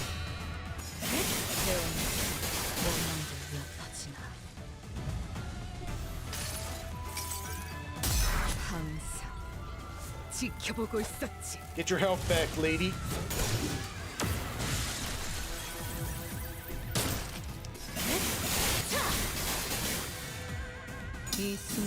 So many good words turn into Gen Z's lap. Unfortunately, there are good words, there are good slang, and then there's shit like 6-7. Oh god. I already talked about this. I studied languages, but there's some good stuff. Like aura farming is a very good information dense word. All right, we got this thing. Let's hope Ryoji can pass the test. Like aura farming is a very good slang. It immediately can, if you know the meaning, it conveys exactly a very specific thing. Oh my, we got 2 good gifts. Yep. Go Ryoji, do your thing. Fuck. Oh, she healed. I'll take the loss of a gift and get a healing. At least she didn't get beat up if you failed the previous one. She just gets beaten up. Engine Alpha and Omega. That is one of the games, speaking of Alpha Omega, that is one of the games I need to stream. I have Devil May Cry, all of them. Almost all of them. And I like Devil May Cry, I should stream it. I played Devil May Cry 1. I committed the mistake of playing Devil May Cry 2, and I haven't completed Devil May Cry 3. I used to play a lot of Devil May Cry 4 back when I was a teenager, because the LAN house I used to go, that cyber cafe for people overseas, had Devil May Cry 4 there, but you couldn't save your game, so you had to beat the game in like a single go, and I never managed to do that. Hey, what happened to our stagger threshold? Are we low enough in health that we don't have one? Let's see. Right. Instead of using that, why don't you use red eye so you get health back? How's the next generation gonna act like? Good question. I'd rather not ponder it. This is one of those questions that we do not want the answer for, but unfortunately those answers are coming our way, whether we want it or not. It's like eldritch knowledge. Why do you keep rolling tails with your full skill? No healing because it didn't kill anyone, because you roll tails. Oh, Lord.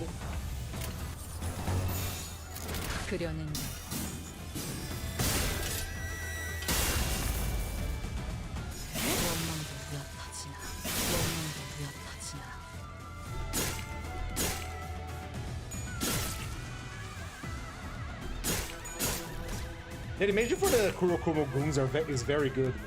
They have a lot of like sudden movements that look like they're striking real quick.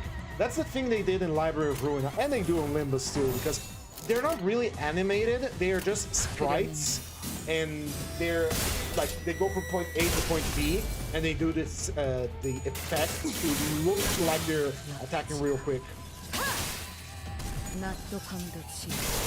Because it's like, wow, they're so quick you don't even see the movement, but it's just one sprite with the arm up and then another one with the arm down, and you just draw the special visual effects from the sword swinging down. So you see the movement, but it's not really a movement. Hello there, Mr. This guy. He's here.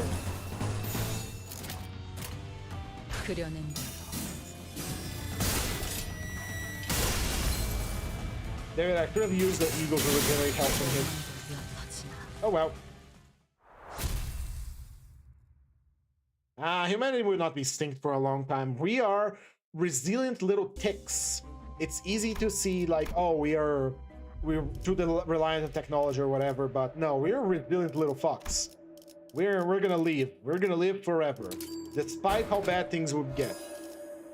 That's a recurring theme in all dystopian media. Even 40k, horrible as it is, humanity still survives and thrives, to depending on your definition of tribe. They're still reproducing, the war needs to go on, right? Alright, let's do some bleed gifts. Oh, shit. Oh. Need this.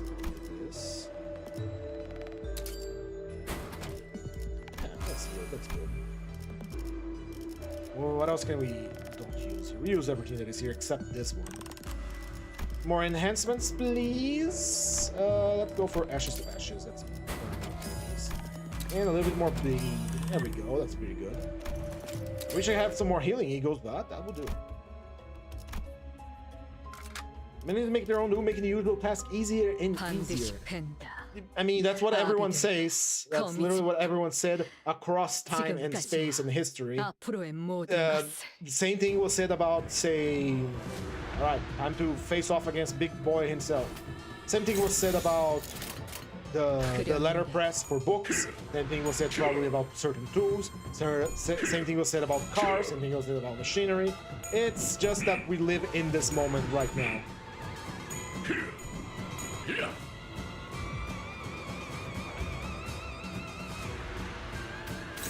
Wrath.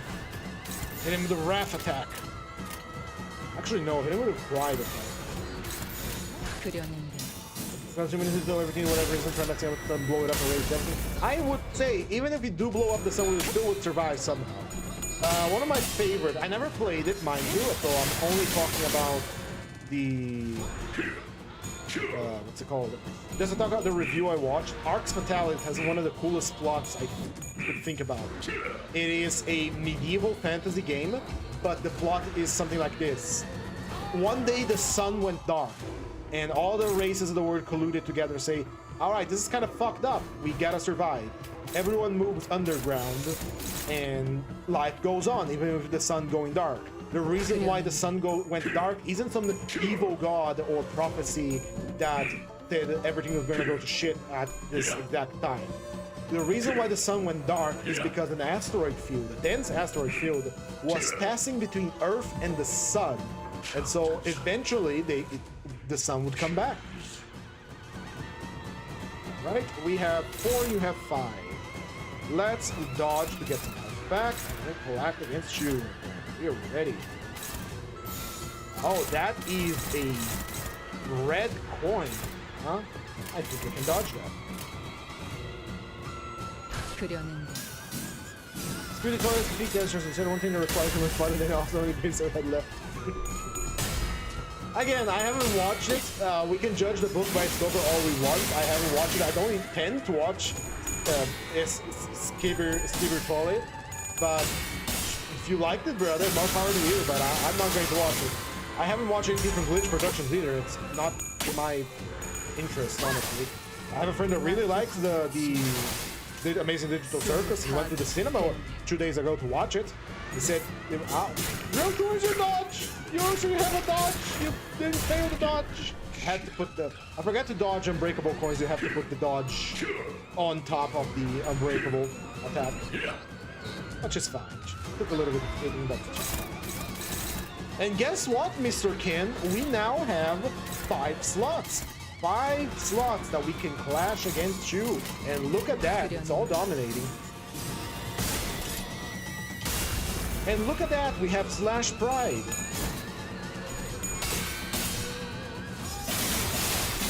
Fucking love this song, by the way.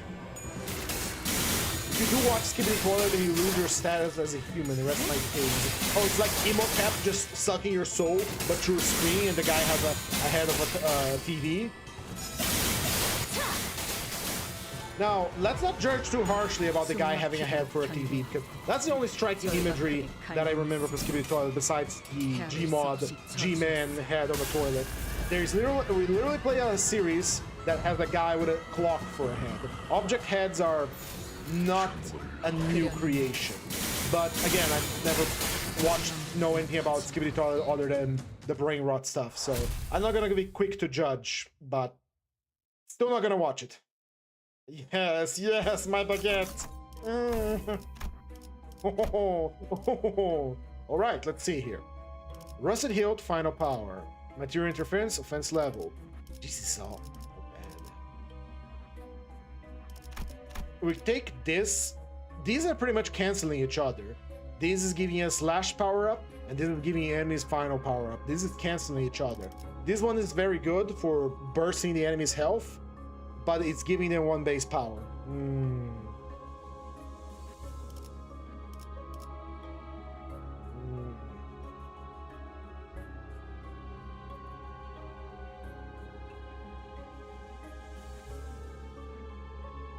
I'm gonna cancel each other out. Fuck it. He was exposed to its radiation, the name, bio, goddamn personality, all Skibbity Toilet. Literally ran off from his chat through Google Translate and still came out the same way it was before. I will say the following though. Textbook. Fighting the fucking moth. I don't want to fight the moth. Moth burn is bad. Moth burn is real bad. Let's go for Pitiful Envy. I would say the following. I was of the very same idea for Parkour Civilization when my friends first time said, "Hey, go watch Parkour Civilization with me. It's funny. It's funny. Come watch with me." And I said, "Isn't that just like brain rot stuff? Why would I want to watch fucking Minecraft Parkour Civilization? God damn it! Can we get a single level up event where you guys succeed?" Oh, whatever. Come watch it, Parkour Civilization with me. Alright, fine. Started watching it. I wanted to stab my ears the way the cadence the guy talks, because Parkour Civilization was episodic, and the one we were watching was all of the episodes in order, and so just create this TikTok nonsense. The way he talks made me want to stab my ears. And I kept watching because I was drunk, and like, okay, fine, we'll watch it. Halfway through Parkour Civilization, I was invested. The fucking thing is a deep critique of capitalism that I was not expecting to go where it went, and well, it went. It was very interesting. I still hate it. I still hate the way the guy talks, but fucking hell, it was good. It was good. Like that one thing you say, like, I don't want to admit that this thing is good, but fucking hell, it is good. So I'm not gonna be quick to judge Skibbity Toilet either, even though I should. But I'm not gonna watch it, sorry. Unless my friends somehow convince me again to watch another brain rot thing. I do not have any plans to watch Skippity Toilet. Okay, let's get slots first. These guys are weak to blunt and resistant against slash, but we have a gift that makes it better. So here, next attack is going to be that block, followed by that, followed by...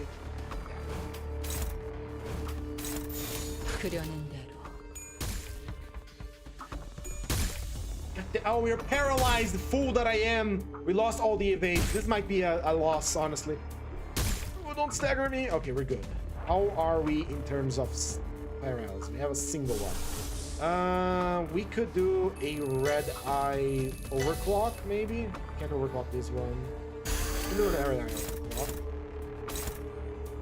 Then we got 3 evades. 2.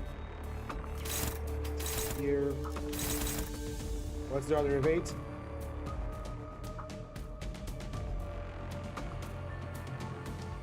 Here.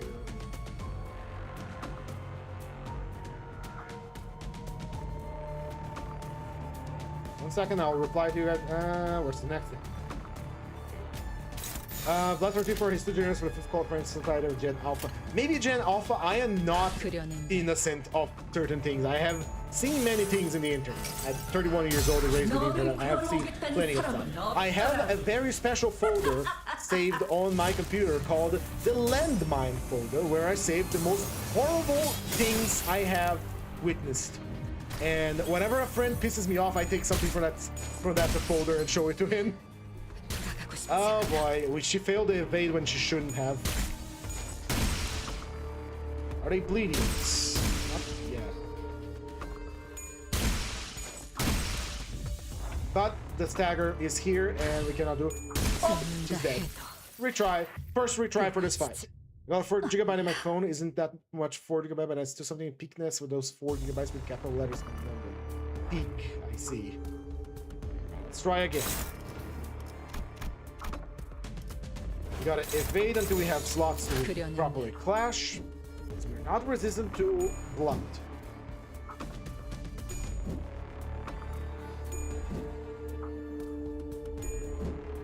Again, I go by the idea that you shouldn't judge a book by its cover, but when the book is covered in feces and scabs, you should definitely judge it by the cover.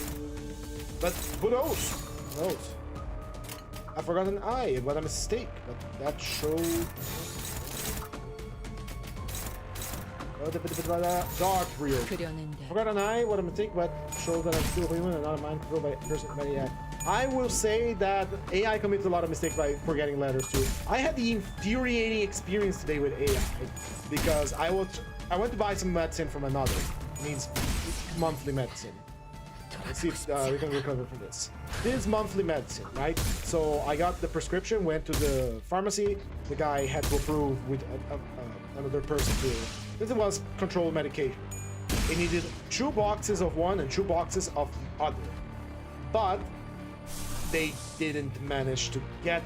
They looked at it, they said, okay, here's your medication, and he handed me 3 boxes. I didn't check the prescription as well, because usually I just take the prescription and go to the pharmacy to get my other medicine and all that. Oh, overclocked is starting randomly? Oh yeah, it's starting randomly.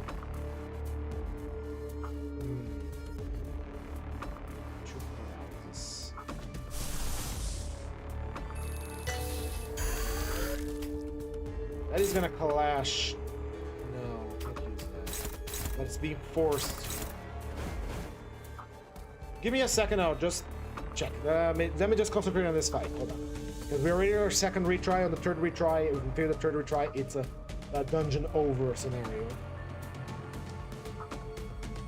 I haven't put limitations on Durante powers, so I could use this. These are very limited, so I don't think it's a fair thing to... Like, I limited already a lot of things in this roleplay, this dungeon, as we can see here, but I haven't limited Durante powers. I can use them. Actually, I'll ask you guys, since I already, you know, put a lot of rules for the dungeon, could Durante powers be limited as well? Decide now, should Durante powers not be used? Because I could easily survive this, but you know, gotta confirm with you guys first. Durante powers, yes or no? Decide as I go to the bathroom real quick. I'll be right back. I have to go to the bathroom. So, I'll be right back.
Alright, I'm back. So, let's see here. Dante powers allowed. Alright. I think it's fair that they're allowed too, because they're very limited. We can only use like twice per day. So, this we are already pretty deep into the dungeon, and on our second try, I'll save it for the third try. We'll try to salvage the situation right now. Paralysis is kind of annoying though.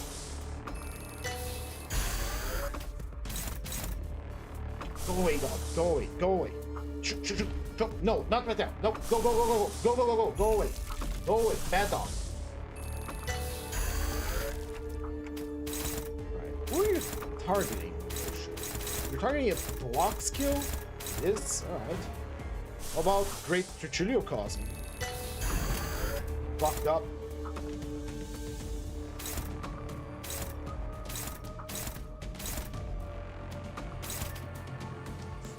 Why all of these skills are targeting things I don't want it to target? Gotta get rid of the paralysis first. So let's use a ego and try to get a stagger. Learn something funny about a Limbus player. Oh, juicy gossip on our stream today. Let's see.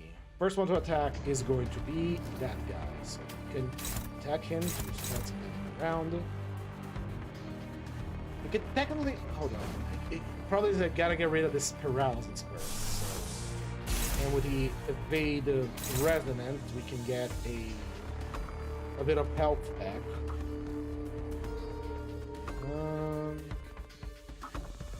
Widow is giving me trouble today. Here and here. Hope and pray that this goes alright. Got rid of the paralysis. Now she should be able to dodge everything. Hopefully, these guys can roll 18s.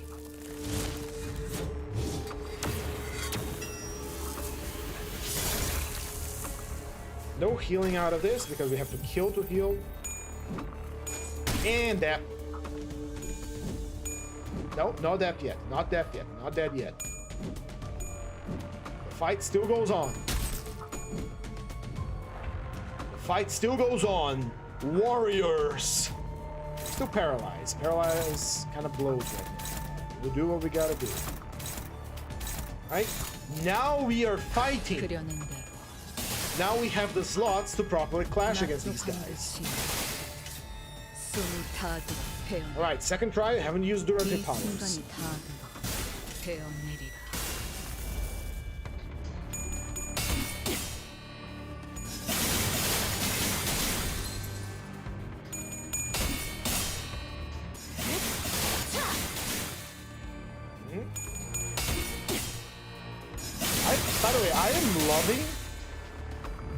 I am loving this because these are actually tense fights. I have to consider my options here. I have to consider what I'm doing here.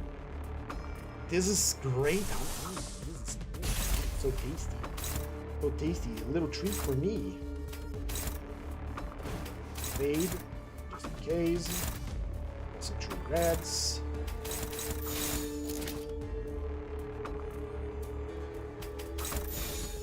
One, two, three, 4, 6. Everything is being clashed, right? Everything that matters is being clashed. Good. 그려낸 대로.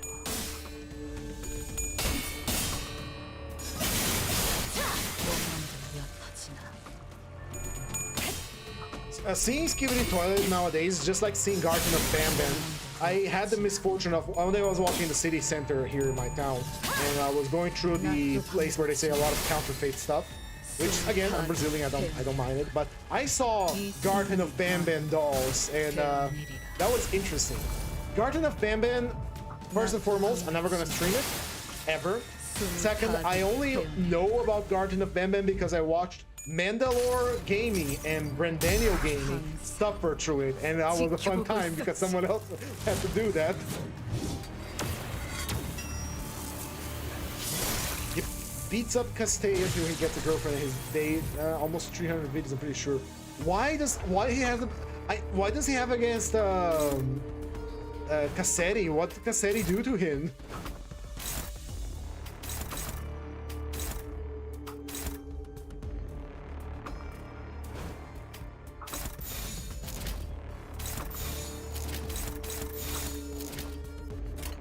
Everything's being flashed, double checking, go. 그려낸 대로. Literally nothing happens in that game. Yeah, literally nothing happens in that game. But as slop as Garden of Bam is, the latest chapters that the two streamers that I mentioned played through, suffered through it, mind you, you can tell that this is not AI slop, this is pure human slop, you know? And there's something in there. You can see that they are trying something, and you gotta respect it because I can talk shit about it at the end of the day. I can talk any shit about I want about Garden of Bam, but at the end of the day, these guys, even if it was kind of shit, they went there and they made their game. They actually made their game and put it out on Steam. You can buy it, you can access it. No matter how bad it is, they went and made it. So there is some respect you can put in there. No matter how bad it is, you can say, okay, this guy actually went there and made it, which is already miles better than the people that say, oh, I have this idea for a game and never act upon it. Like, I could have said I have an idea that, oh, maybe I will stream, maybe I'll try to stream, but if I don't actually go and stream, then what's the point?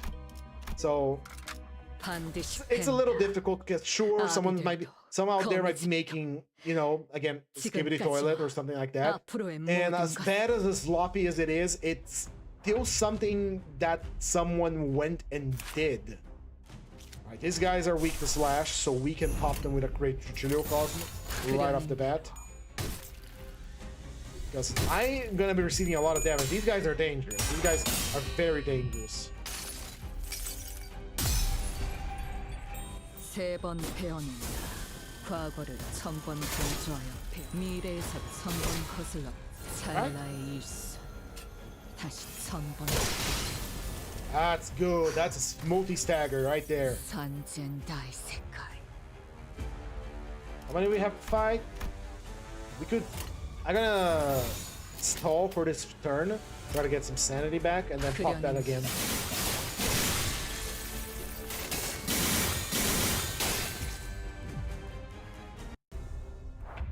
Yep, here it comes. Pop that thing again. 그려낸 대로. Oh, this guy faster than me.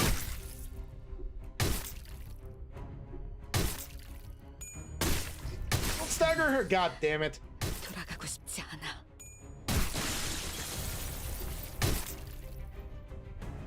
And that is a death. She's gonna die right now. Fuck, I hate these guys. 죽는다 해도 First retry on this fight. 끊어지지. Oh, it's getting tough now. It's getting tough. These guys are very annoying because not only they hit quite hard, they also make you lose sanity. Oh, here's what I want to try. Hold on. So, here's what I meant earlier that I was talking about evades. In one-sided battles, it's pretty much one-sided. Unfocused battles, where you don't get to choose who you're targeting, the sinners kind of choose automatically. By default, the fastest sinner will target the slowest enemy. That means if the slowest enemy is attacking you and you decide to use a evade, a block, or a counter, even if someone faster than you comes in and attacks you, you do not activate your evade. Why? Because the evade gives priority to the enemy speed. The evade, the defense skill. So even if I had like 19 speed here and I use the dodge against the enemy with true speed and he's attacking me, my dodge will only happen when his turn arrives, because I'm giving priority to his speed when I'm using a defense skill. But right now, he's using a defense skill. Defense skills do not clash, they offset. So, since I am of high speed right now, 4 speed, these guys are going to attack first. Will my evade activate beforehand? Because if it does activate, I'll dodge everything. Let's test it out. They can go first, and no, it still doesn't work. Oh well. It is a shame, because if that was the case, we could actually dodge enemies if the slowest one decided to use an evade, which would have been very nice. But unfortunately, that is not the case. Let's go with the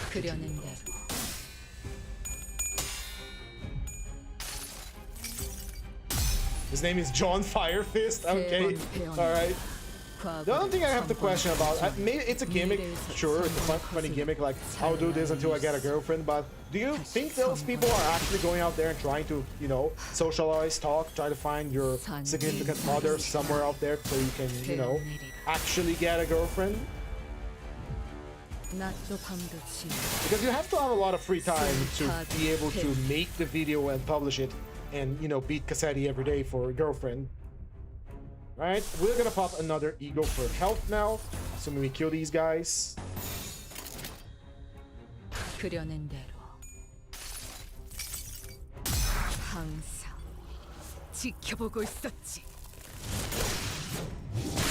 That's a good heal. That is a chunky heal. Hell yeah.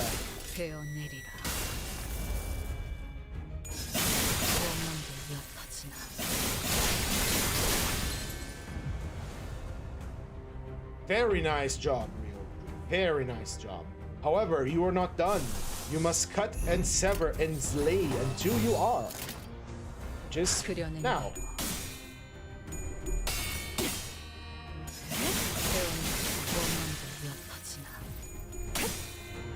Red space.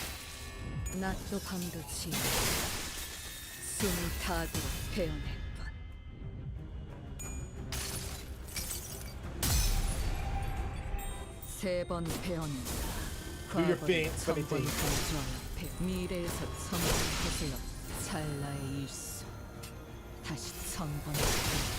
Big damage. Very good. Deliberate use of ego to save our asses here, but we have to do that again now. Time, 2 hours. We're floor 5. We're good. We're good on time. We're almost at the boss. 거미집도 지금까지와 앞으로의 모든 것을. Alright, told you we're gonna do these guys again. So let's see. They are not being gentle with me today. I mean, they're all attacking me. Let's go do our Chilio Cosmo right off the gate. 그려낸 대로.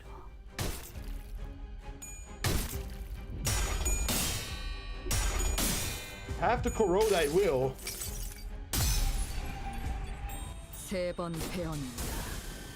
Still thinking about having like the tactical options, the thing I mentioned before, because it would be great to have like press this button to corrode a sinner kind of thing. Maybe that will be a Dante power we get in the future. Press button to corrode sinner. We're still pretty good in health. We're gonna lose a lot of sanity, but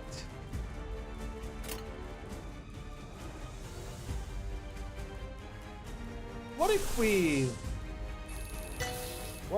we push our limit a little bit? What if you go crazy with it? What if you go absolutely bananas with it? Hmm? 그려낸 대로 What if you go absolutely insane? Let's get crazy with it. 너를 구하러 오겠다는 사람은 없더라고. I love this way this thing moves, the spider little backstep. It's great, it's really good. 영양분이 될 시간이야. Time to serve as nutrition. Come here, nurse father. Time to get devoured.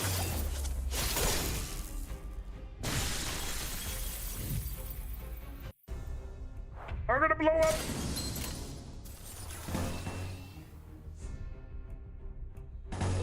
Oh. Does red eyes corrode? I don't think it does have an AoE. Very good. 영양분이 될 시간이야. I don't want to see the torpedo cause corrosion. That can you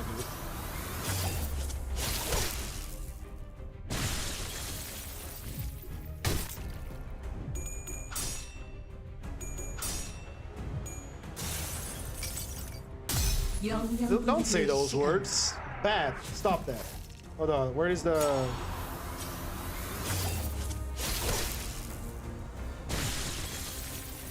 Bad.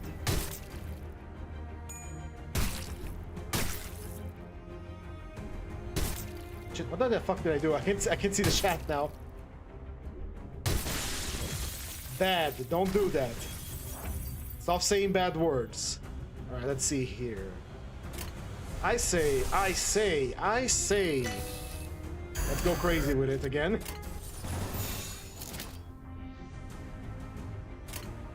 Yeah. 그려낸 대로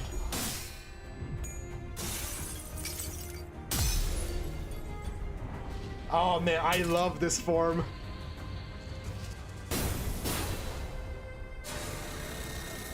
성수의 미래를 파고 장엄한 과거의 몸을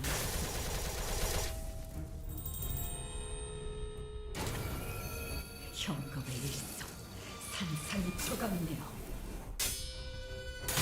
산zen 다이 색깔 There we go. 태어날수록 오만들 옅어지나.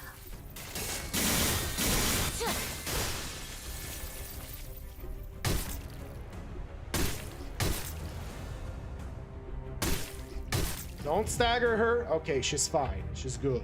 She's jiggy with it. Okay. Fine. We could use more health. We could use more nutrition, but we are out of purple. Let's see. There's one attack coming out that I don't like, but you're gonna die, so it's gonna be fine. Let's put some evade.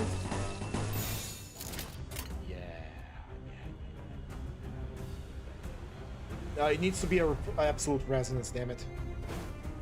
Don't have enough for an absolute resonance. Yes.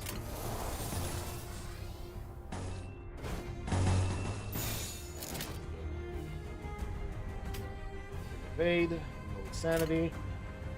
That's, okay. Yeah. 그려낸 대로 Gotta get our sanity back. Gotta get our health back. We're about to go to a boss fight, and I don't want to enter with low sanity. We did have to go crazy a little bit with the eagles there, but that's to be expected. Less than ideal.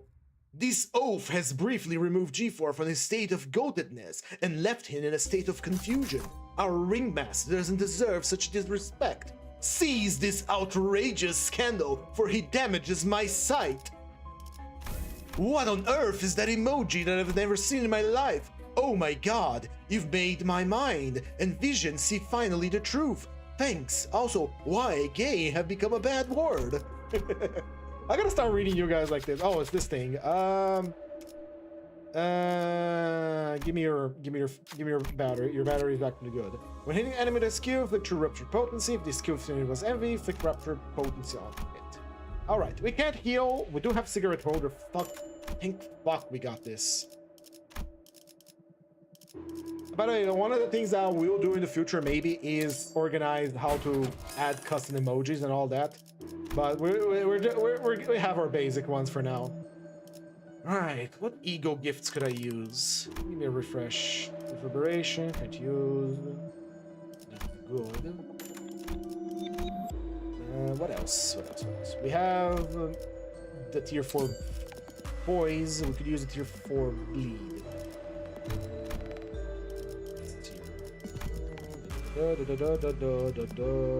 Rebate token. This is for AoE heals, which is good. This is for enhancement, which is not so good. I guess we can sacrifice it. Yeah. Let's spray. Oh, nice. Nice. Now the enemies have more offense level down. They start with bleed automatically, which is very nice. Let's sell some gifts because we don't need these.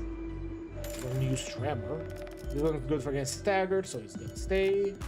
And all of these are good right now, so don't get rid of them. Can we upgrade it again? Yes, we can. Bleed on enemy is very good.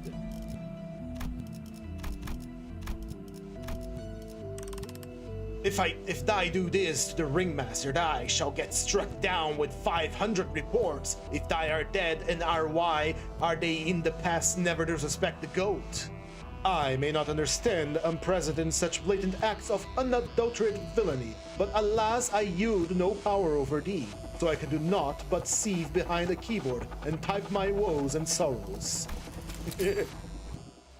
All these is good practice because tomorrow is tabletop and I gotta get into my GM brain. I gotta get into my role-playing brain. I gotta explain a lot of stuff to these players. Heathcliff! You foul cretin! I am here! Like, actually, who the fuck are you? Ryosho got lost in her way to the House of Spiders.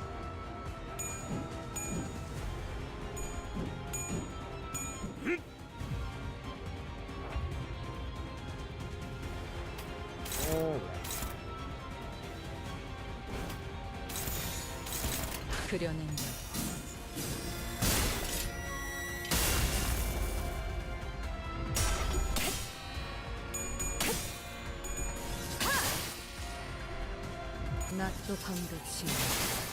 Go, we're doing good. Full sanity once again, and we got plenty of block.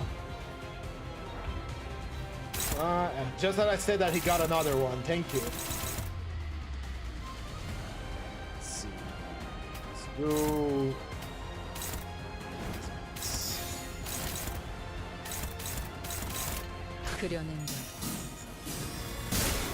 What do you want, dog?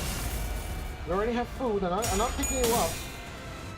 You little mutt, you ugly creature, you foul creature. Come here, I'll pick you up. You are a foul creature. You are a horrible little beast. Oh,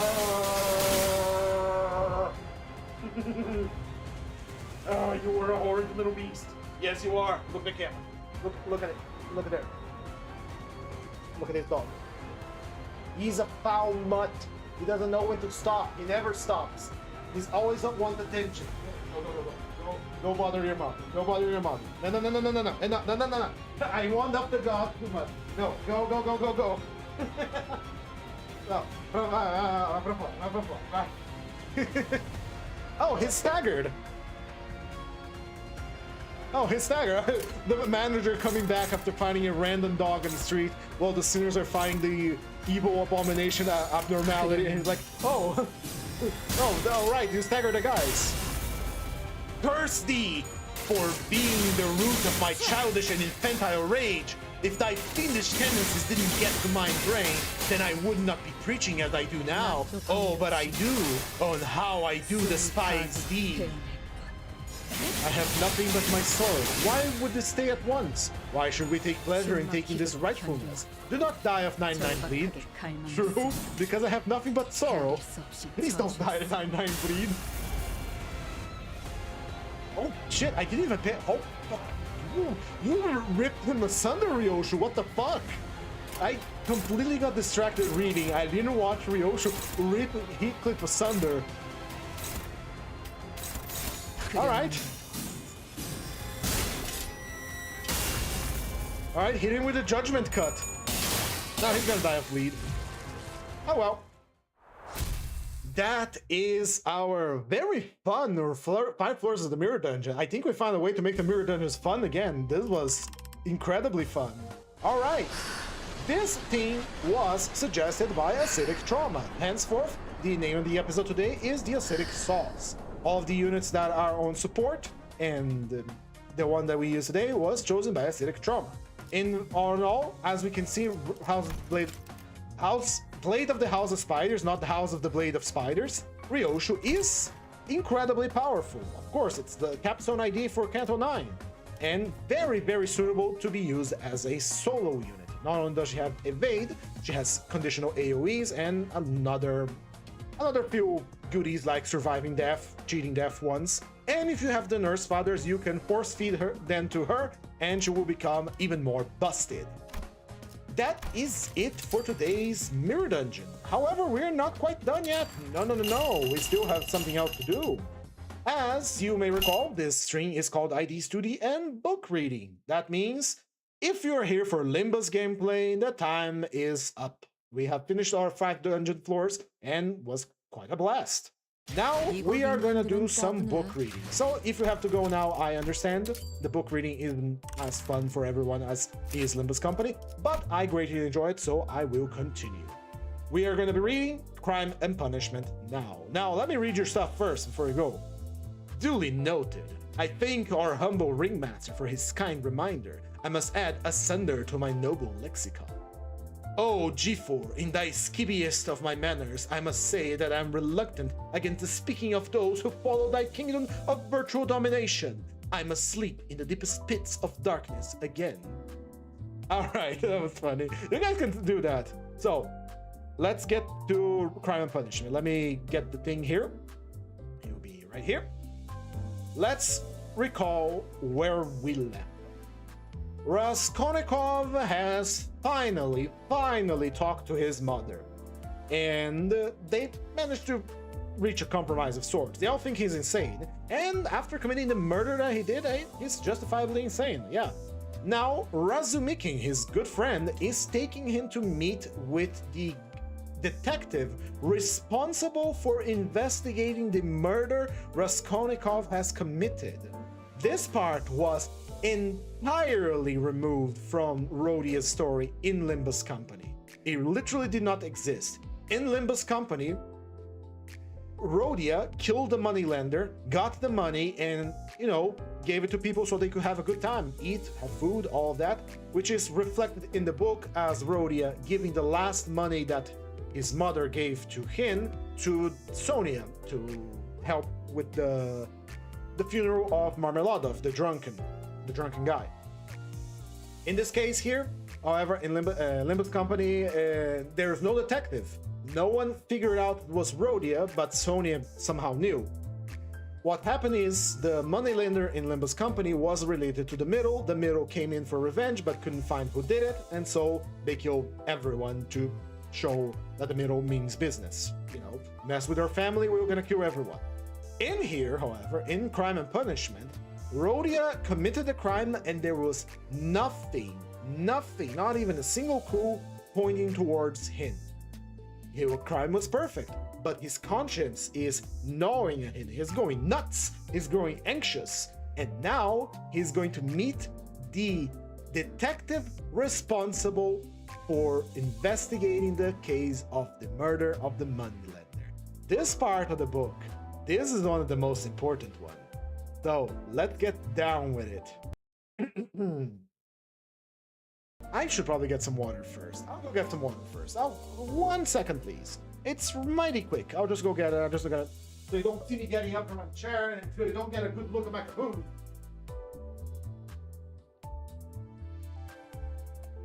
There we go. Got my water.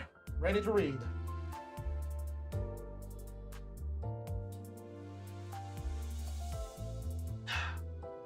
Chapter 5 of Part 3. Raskolnikov was already entering the room. He came in looking as though he would have the utmost difficulty not to burst out laughing again. Behind him, Razumikin strolled in gawky and awkward, shamefaced and red as a peony, whatever, with an utterly crestfallen and ferocious expression. His face and figure really were ridiculous at that moment and amply justified Raskolnikov's laughter. Raskolnikov, without waiting for an introduction, bowed to Porfiry Petrovich, who stood in the middle of the room, looking inquiringly at them. He had out his hand to shake Porfiry's, still apparently making a desperate effort to subdue his mirth and utter a few words to introduce himself. Please thank the ringmaster for not respecting his best to have tremor flavor. Yeah, I finished my Russian made soul that started stream. Good, very good, very nice. Let's continue with the book. Sorry, I read everything you guys say, so I split my attention here. But he had no sooner succeeded in assuming a serious air and muttering something when he suddenly glanced again at Razumikin, as if by accident, and could no longer control himself. His stifled laughter broke out the more irresistibly the more he tried to restrain it. The extraordinary ferocity with which Razumikin received his spontaneous mirth gave the whole scene the appearance of the most natural playfulness. Razumikin strengthened this expression as if on purpose. "Idiot, you fiend!" he roared, waving his arm, which at once struck a little round table with an empty tea glass on it. Everything was sent flying and crashing. "Ah, but why break chairs, gentlemen? You know, it's a loss to the crown," Porfiry Petrovich quoted gaily. Raskolnikov was still laughing, with his hand in Porfiry Petrovich's, but anxious not to overdo it, waited for the right moment to put a natural end to it. Razumikin, completely confused by upsetting the table and smashing the glass, gazed gloomily at the fragments, swore, and turned sharply to the window, where he stood looking out with his back to the company with a fierce frown, seeing nothing. Porfiry Petrovich laughed and was ready to go on laughing, but was obviously looking for explanation. Zametov had been sitting in the corner, but he got up when the visitors came in and was standing in expectation with a smile on his lips, though he looked with surprise and even it seemed incredulity at the whole scene and at Raskolnikov with a certain embarrassment. Zametov's unexpected presence struck Raskolnikov unpleasantly. "I've got to consider that," he thought. "Excuse me, please," he began, affecting extreme embarrassment. "Raskolnikov." "Ah, not at all. Very pleasant to see you, and how pleasantly you come in. Won't he even say good morning?" Porfiry Petrovich nodded at Razumikin. Let's see, who's saying? "I swear I have no idea why he is such a rage with me. I only told him as we came along that he was like Romeo, and proved it. And that was all, I think." "Pig," Razumikin spat out without turning around. "Ah, there must have been serious grounds for it, if he is so furious at the word," Porfiry laughed.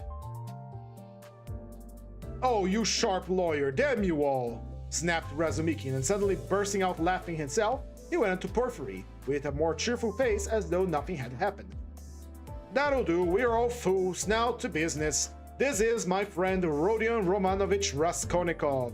Firstly, he has heard of you and wants to meet you, and secondly, he has a little matter to settle with you.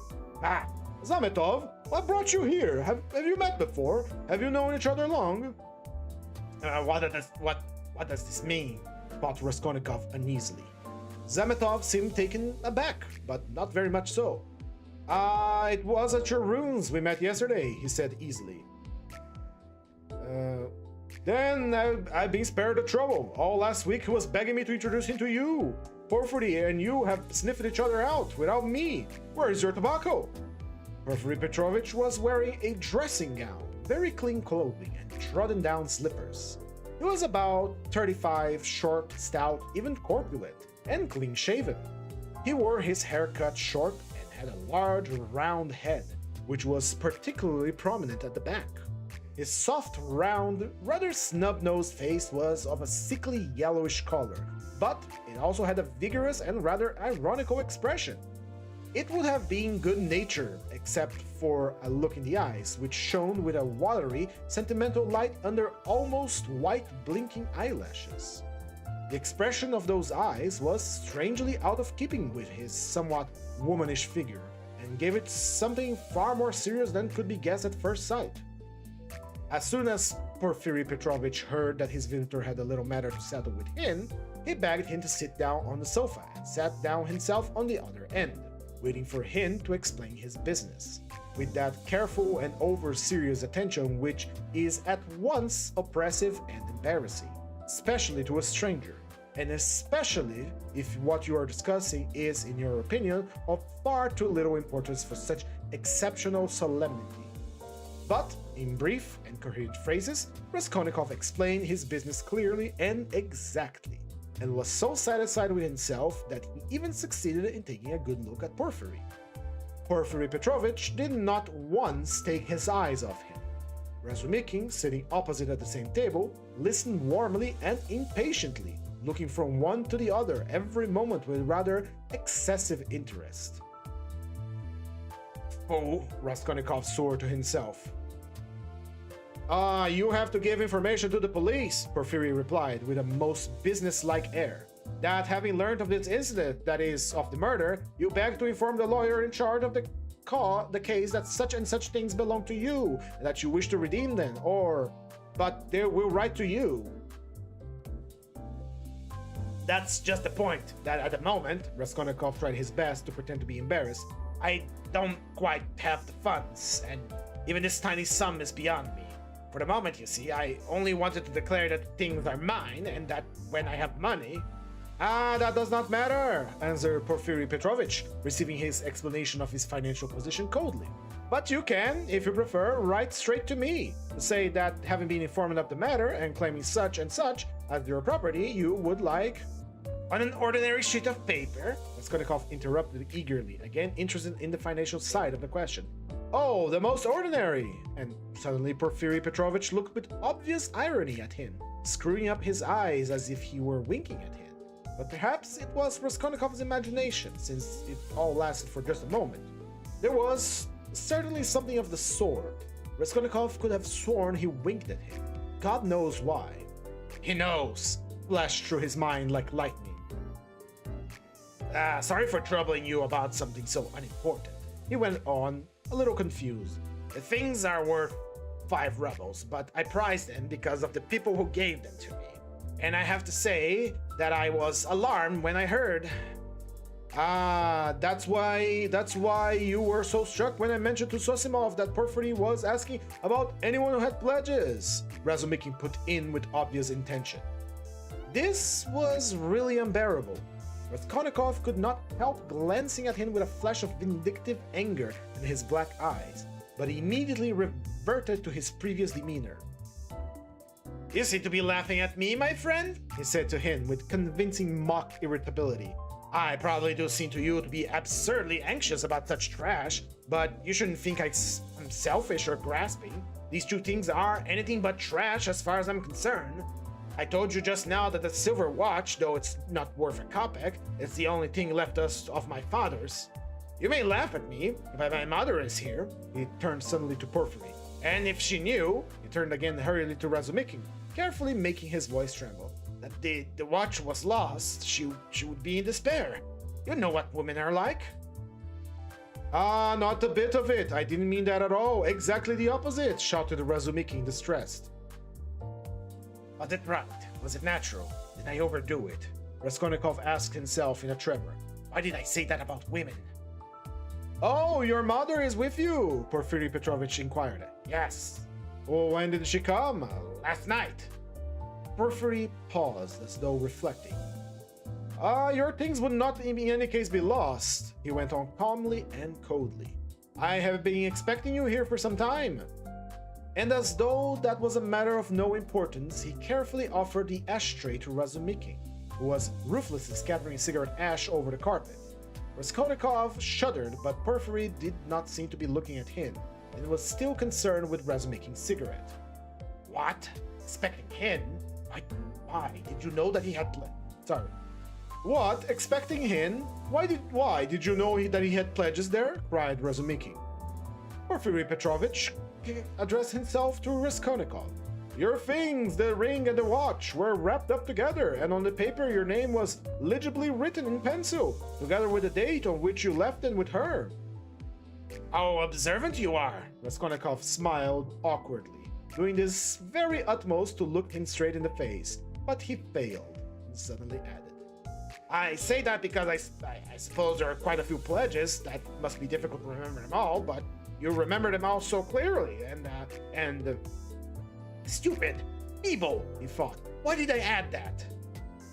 But we know all who had pledges. You are the only one who hasn't come forward. Porphyry answered with hardly perceptible irony. I haven't been very well. I heard that too. I heard, in fact, that you were in great distress about something. You look pale still. I'm not pale at all. No, I'm well again. Raskolnikov snapped out rudely and angrily, completely changing his tone. His anger was mounting. He could not repress it. And in this angry mood, I'll give myself away, flashed through his mind. Why are they torturing me? Not very well, Razumikin caught him up. What next? He was unconscious and delirious all yesterday. Would you believe, Porphyry? As soon as our backs were turned, he got dressed, though he could hardly stand, and gave us the slip and went off on a spree somewhere until midnight. Delirious all the time. Would you believe it? Extraordinary. Delirious? Really? Porphyry shook his head in a womanish way. Nonsense. Don't you believe it? But don't believe it anyway. Raskolnikov let it slip in his anger. But Porphyry Petrovich did not seem to catch those strange words. But how could you have gone out if you hadn't been delirious? Razumikin got hot suddenly. Why did you go out for? What was the point? And why behind our backs? Were you thinking clearly when you did it? Now that all the danger is over, I can talk about it openly. I was totally fed up with them yesterday. Raskolnikov addressed Porphyry suddenly with a smile of insolent defiance. I ran away from them to take lodgings where they wouldn't find me, and took a lot of money with me. Mr. Zametov there saw it. Mr. Zametov, was I in my right mind or was I delirious yesterday? Settle our dispute. He could have strangled Zametov in that moment. So hateful were his expression and his silence to him.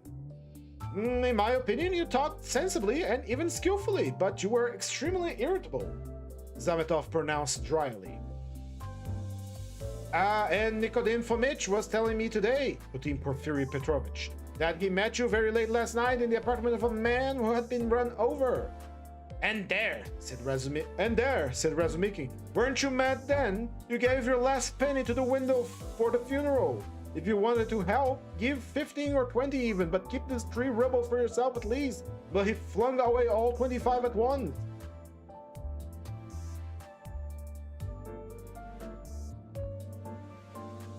Maybe I found some money somewhere and you know nothing about it? So that's why I was liberal yesterday. Mr. Zametov knows I found something. Excuse us, please, for disturbing you for half an hour with such important matters, he said, turning to Porphyry Petrovich with trembling lips. We are boring you, aren't we? Oh, wait. Oh, who's saying that? Maybe I found some money somewhere and you know nothing about it. So that's why I was liberal yesterday. Mr. Zametov knows I found something. Excuse us, please, for disturbing you for half an hour with such unimportant matters, he said, turning to Porphyry Petrovich with trembling lips. We are boring you, aren't we? Oh no, quite the contrary, quite the contrary. If you only knew how you interest me. It's interesting to look on and listen, and I'm really glad you have come forward at last. But you could give us some tea, my throat's dry, cried Razumikin. Great idea. Perhaps we will keep you company. Wouldn't you like something more essential before tea? Oh, stop it. Porphyry Petrovich went out to order tea. Raskolnikov's thoughts were in a whirl. He was absolutely fed up.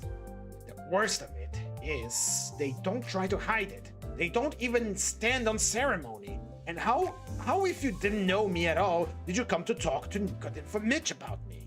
So they didn't care to hide it that they were tracking me like a pack of dogs. They simply spit in my face. He was shaking with rage. Come on, strike me openly. Don't play with me like a cat with a mouse. It's hardly fair, Porphyry Petrovich, but perhaps I won't allow it. I'll get up and throw the whole truth in your ugly faces and you see how much I hate you. He could hardly breathe. But if it's just my imagination, what if I'm making a mistake, getting angry through inexperience and failing to keep up my wretched part? Perhaps it's all unintentional. All their phrases are the usual ones, but there's something about them. Whatever you say, there's something. Why did he say it so bluntly with her? Why did Zametov add that I was talking skillfully? Why are they speaking in that tone? Yes, the tone. Razumikin is sitting here. Why doesn't he see anything? That innocent blockhead never sees anything. Feverish again. Did Porphyry wink at me just now? Of course it's nonsense. What could he wink for? Are they trying to upset my nerves, or are they teasing me? Either it's my imagination or they know. Even Zametov is rude. Is Zametov rude? Zametov has changed his mind. I predicted he'd change his mind. He's at home here. It's my first visit. Porphyry doesn't treat him like a visitor. He sits with his back to him. They're as thick as thieves over me. There's no doubt about it. No doubt that they are talking about me before we came. Do they know about the apartment? If only they'd hurry up. When I said that I ran away to take an apartment, he let it pass. I put that in cleverly about an apartment. It may come useful later. Delirious. He knows all about last night. He didn't know about my mother's arrival. The bag had written date on it in pencil. You're wrong. You won't catch me. There are no facts. It's all supposition. You produce facts. Even the apartment isn't a fact. It's a delirium. I know what to say to them. Do they know about the apartment? I won't go without finding out. What did I come for? But maybe the fact that I'm angry now is a fact. I'm an idiot for getting so irritable. Perhaps that's right. Nope, to play the invalid. He's feeling for a way in. He'll try to catch me out. Why did I come? All this flashed like lightning through his mind. Porfiry Petrovich returned quickly. He suddenly became more jovial. Your party yesterday, my friend, has left my head rather... and I'm completely out of shape. Began in quite a different tone, laughing to Razumiki. Was it interesting? I left you yesterday at the most interesting point. Who got the best of it? Oh, no one, of course. They got on two everlasting questions, floated off into space. Rhodia, just imagine what we got onto yesterday. Whether there is such a thing as crime, I told you that we talked our heads off. What's strange about that? It's an everyday social question, Raskolnikov answered casually. The question wasn't put quite like that, observed Porfiry. No, not quite, that's true. Razumiki agreed at once, getting warm then hurried as usual. Listen, Rodion, and tell us your opinion. I want to hear it. I was fighting tooth and nail with them and wanted you to help me. I told them you were coming. Begun with the socialist doctrine. You know their doctrine. Crime is a protest against the abnormality of social organization. And nothing more. Nothing, no other causes admitted. You're wrong there, cried Porfiry Petrovich. He was noticeably excited and kept laughing as he looked at Razumiki, which made him more excited than ever. Nothing is admitted, Razumiki interrupted with heat. I'm not wrong. I'll show you the pamphlets, everything within. Who's talking this? Shit, that's a long one. Nothing is admitted, Razumiki interrupted with heat. I'm not wrong. I'll show you the pamphlets. Everything within is the influence of the environment and nothing else. Their favorite phrase, from which it follows that if society is normally organized, crime will instantly cease to exist, since there will be nothing to protest against and all men will become righteous in an instant. Human nature is not taken into account. It is excluded. It's not supposed to exist. They don't recognize that humanity has developed by a living historical process and will eventually become normal. They believe that a social system that has come out of some mathematical brain is going to organize all of humanity at once and make it just and sinless in an instant, quicker than any living process. That's why they instinctively dislike history, nothing but ugliness and stupidity in it, and they explain it all as stupidity. That's why they dislike the living process of life. They don't want a living soul. Their living soul demands life. The soul won't obey the rules of mechanics. The soul is an object of suspicion. The soul is backward. But what they want, though it smells of death and can be made of rubber, is at least not alive, has no will, is servile and won't revolt. And it comes in the end to their reducing everything to the building of walls and the planning of rooms and the passages in a commune. The commune is ready, but human nature isn't ready for the commune. It needs life. It hasn't completed its vital process. It's too soon for the graveyard. You can't skip over nature by logic. Logic presupposes strict possibilities, but there are a million. Cut away a million and reduce it all to a question of comfort. That's the easy solution to the problem. It's seductively clear, and you mustn't think about it. That's the great thing, you mustn't think. The whole circuit of life in 2 pages of print. Now he is off beating that drum. Catch hold of Hindu, laughed Porfiry. Can you imagine? He turned to Raskolnikov. 6 people holding forth like that last night in one room, with punch as a preliminary. No, my friend, you are wrong. Environment accounts for a great deal in crime, I can tell you. Oh, I know it does, but just tell me, a man of 40 rapes a child of 10. Was it environment that drove him to do it? Bye-bye, OG5K. Well, strictly speaking, it did, Porphyry observed with noteworthy gravity. A crime of that nature may be very well ascribed to the influence of the environment. Razumikin was almost in a frenzy. Oh, if you like, he rolled, I'll prove to you that your white eyelashes may very well be ascribed to the Church of Ivan the Great being 250 feet high, and I'll prove it clearly, exactly, progressively, and even with a liberal tendency. I will. Do you want to bet on it? Done. Let's hear, please, how he will prove it. He is always humbugging, confound him, cried Razumikin, jumping up and gesticulating. What's the use of talking to you? He does all that on purpose. You don't know him, Rodion. He took their side yesterday, simply to make fools of them. And the things he said yesterday. And they were delighted. He can keep it up for a fortnight together. Last year, he persuaded us that he was going into a monastery. He stuck to it for 2 months. Not long ago, he took it to his head to declare that he was going to get married, that he had everything ready for the wedding. He ordered new clothes, indeed. We all began to congratulate him. There was no bride, nothing, all but pure fantasy.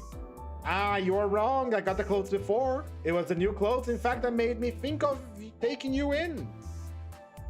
Are you such a good liar? Raskolnikov asked carelessly.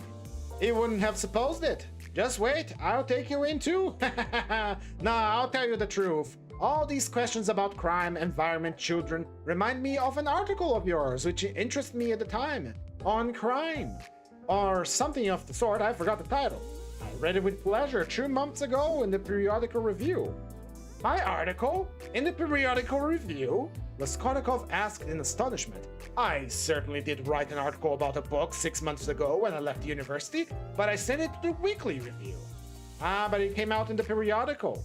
And the weekly review ceased to exist, so that's why it wasn't printed at the time. That's true, but when it ceased to exist, the weekly review was amalgamated with the periodical, and so your article appeared 2 months ago in the latter. Didn't you know? Raskolnikov had not known. Why, you might get some money out of them for the article. What a strange person you are. You lead such a solitary life that you know nothing of matters that concern you directly. It's a fact, I assure you. Ah, bravo, Rhodia. I knew nothing about it either, cried Razumikin. I'll run today to the reading room and ask for the number. 2 months ago? What was the date? It doesn't matter, though. I'll find it. Think of not telling us. How did you find out that the article was mine? I only signed with an initial. I only found out by chance the other day. Through the editor. I know him. I was very interested. Sorry, let me get some water. It analyzed, if I remember, the psychology of a criminal before and after the crime. Yes, then you maintain that perpetration of a crime is always accompanied by illness. Very, very original, but it was not that part of your article that interested me so much, but an idea at the end of the article, which unfortunately you just suggested without working it out clearly. There is, if you remember, a suggestion that there are certain persons who can, that is, not precisely are able to, but have a perfect right to commit breaches of morality and crimes, and that the law is not for them. Raskolnikov smiled at the exaggerated and intentional distortion of his idea. What? What do you mean? A right to crime, but not because of the influence of their environment? Razumikin inquired with some alarm even. No, not exactly because of it, answered Porphyry. In his article, all men are divided into ordinary and extraordinary. Ordinary men have to live in submission, have no rights to transgress the law, because, don't you see, they are ordinary. But extraordinary men have a right to commit any crime and to transgress the law in any way, just because they are extraordinary. That was your idea, if I'm not mistaken. What do you mean? That can't be right, Razumikin muttered in bewilderment. Raskolnikov smiled again. He saw the point at once, and knew where they wanted to drive him. He decided to take up the challenge. That wasn't quite what I said. he began simply and modestly. But I admit that you have stated almost correctly, perhaps even perfectly. It almost gave him pleasure to admit this. The only difference is that I don't contend that extraordinary people are always bound to commit breaches of morals, as you call it. In fact, I doubt whether such an argument could be published. I simply hinted that an extraordinary man has the right, that is, not an official right, but an inner right to decide in his own conscience to overstep certain obstacles, and only in case it is essential for the practical fulfillment of his idea, sometimes perhaps of benefit to the whole of humanity. You say that my article is indefinite, ready to make it as clear as I can. Perhaps I am right in thinking you want me to. Very well. I maintain that if the discoveries of Kepler and Newton could not have been made, no, except by sacrificing the lives of 1, a dozen, 100 or more people, Newton would in fact have been duty bound to eliminate a dozen or 100 men for the sake of making his discoveries known to the whole of humanity. But it does not follow from that Newton had a right to murder people right and left, or to steal every day in the market. Then I remember, maintaining my article, that all, well, legislators and leaders such as Lycurgus, Solon, Muhammad, Napoleon, and so on, were all without exception criminals, from the very fact that making a new law they transgressed the ancient one, handed down from their ancestors and held sacred by the people. And they did not stop short at bloodshed either, if that bloodshed, often of innocent persons fighting bravely in defense of ancient law, were of use to their cause. It is remarkable, in fact, that the majority, in fact, of these benefactors and leaders of humanity were guilty of terrible carnage. In short, I maintain that all great people, or even people who are slightly uncommon, that is to say, capable of producing some new idea, must by nature be criminals, more or less, of course. Otherwise, it's hard for them to get out of the common rut. To remain in the common rut is what they can't submit to from their very nature, again. And to my mind, they ought not, in fact, submit to it. You see, there is nothing particularly new in all that. The same thing has been printed and read 1,000 times before. As for my division of people into ordinary and extraordinary, I acknowledge that it's somewhat arbitrary. But I don't insist upon exact numbers. I only believe in my leading idea that men are, in general, divided by a law of nature into 2 categories: inferior, ordinary, that is to say, material that serves only to reproduce its kind, and men who have the gift or the talent to produce something new. There are, of course, innumerable subdivisions, but the distinguishing features of both categories are fairly well marked. The first category, generally speaking, contains men who are conservative in temperament and law-abiding. They live under control and love to be controlled. To my thinking, it is their duty to be controlled, because that's their vocation, and there is nothing humiliating in it for them. The second category transgresses the law. They are destroyers, or disposed to destruction, according to their capacities. The crimes of these men are, of course, relative and varied. For the most part, they seek in very varied ways the destruction of the present for the sake of the better. But if such people are forced for the sake of their ideas to step over a corpse or wade through blood, they can, I maintain, find within themselves, in their conscience, a justification for wading through blood, which, you should note, depends on the idea and its dimensions. It's only in that sense I speak of their right to crime in my article. You remember, it began with the legal question. There's no need for such anxiety, however. The masses will scarcely ever admit this is right. They punish them or hang them, more or less, and in doing so quite justly fulfill their conservative vocation. But the same masses set these criminals on a pedestal in the next generation and worship them, more or less. A first category is always the men of the present, the second, the men of the future. The first preserve the world and people it. The second move the world and lead it to its goal. Each class has an equal right to exist. In fact, all have equal rights with me, and I hope eternal war flourishes until the New Jerusalem, of course. Ah, then you believe in New Jerusalem, do you? I do. Raskolnikov answered firmly as he said these words, and during the whole tirade which preceded them, he kept his eyes on one spot, the carpet. And do you believe in God? Excuse my curiosity. I do. Repeated Raskolnikov, raising his eyes to Porphyry. And do you believe that Lazarus rose from the dead? I do. Why do you ask all this? You believe it literally? Literally. You don't say so. I ask because I was curious. Excuse me, but let us go back to the question. They are not always executed. Some, on the contrary, triumph in their lifetime. Oh yes, some attain their ends in this life, and then they begin executing other people. If it's necessary, indeed, for the most part they do. Your remark is very witty.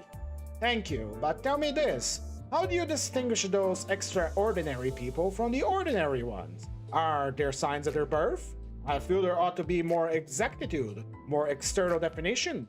Excuse the natural anxiety of a practical law-abiding citizen, but couldn't they adopt a special uniform, for instance? Could they wear something, be branded in some way? For you know, if confusion arises and a member of one category imagines that he belongs to the other, begins to eliminate obstacles, and as you so happily express it, then...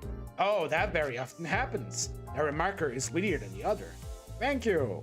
No reason to, but take note that the mistake can only arise in the first category, that is among the ordinary people, and as I perhaps unfortunately call them. In spite of their predispositions to obedience, very many of them, through a playfulness of nature, sometimes vouchsafe, even to the cow, like to imagine themselves as advanced people, destroyers, and to push themselves into the new movement, and quite sincerely at that. A second, please. Meanwhile, the really new people are very often unobserved by them, or even despised as reactionaries of groveling tendencies. But I don't think there is any considerable danger here, and you really needn't be uneasy. They never go very far. Of course, they might have a thrashing sometimes for letting their imagination run away with them and to teach them their place, but no more. In fact, even this isn't necessary, as they chastise themselves, because they are very conscientious. Some perform this service for one another, and others chastise themselves with their own hands. They will impose various public acts of penitence upon themselves with a beautiful and edifying effect. In fact, you've nothing to be uneasy about. It's a law of nature. Well, if you certainly set my mind, more at rest on that score. But there is another thing that worries me. Tell me, please, are there many people who have the right to kill others? These extraordinary people? I'm ready to bow down to them, of course, but you must admit it's alarming if there are a great many of them. Oh, you needn't worry about that either, Raskolnikov went on in the same tone. People with new ideas, people with the faintest capacity for something new, are extremely few in number. Extraordinarily so, in fact. One thing only is clear, that the appearance of all these grades and subdivisions of man must follow with unfailing regularity some law of nature. That law, of course, is unknown at the moment, but I am convinced that it exists, and one day may become known. The vast mass of mankind is mere material, and it only exists in order by some great effort, by some mysterious process, by some crossing of races and stocks to bring into the world at last perhaps one man out of 1,000 with a spark of independence. 1 in 10,000 perhaps, I speak roughly, approximately, is born with some independence, and with still greater independence 1 in 100,000. The man of genius is one of millions, and the great genius is the crown of humanity, appear on earth perhaps 1 in many thousand millions. In fact, I have not peeped into the retort on which all this takes place, but there certainly is and must be a definite law. It cannot be a matter of chance.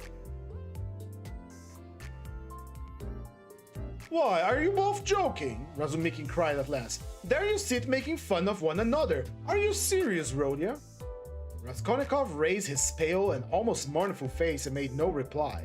The unconcealment, persistent, nervous, and discourteous sarcasm of Porphyry seemed strange to Razumikin, beside that quiet, mournful face.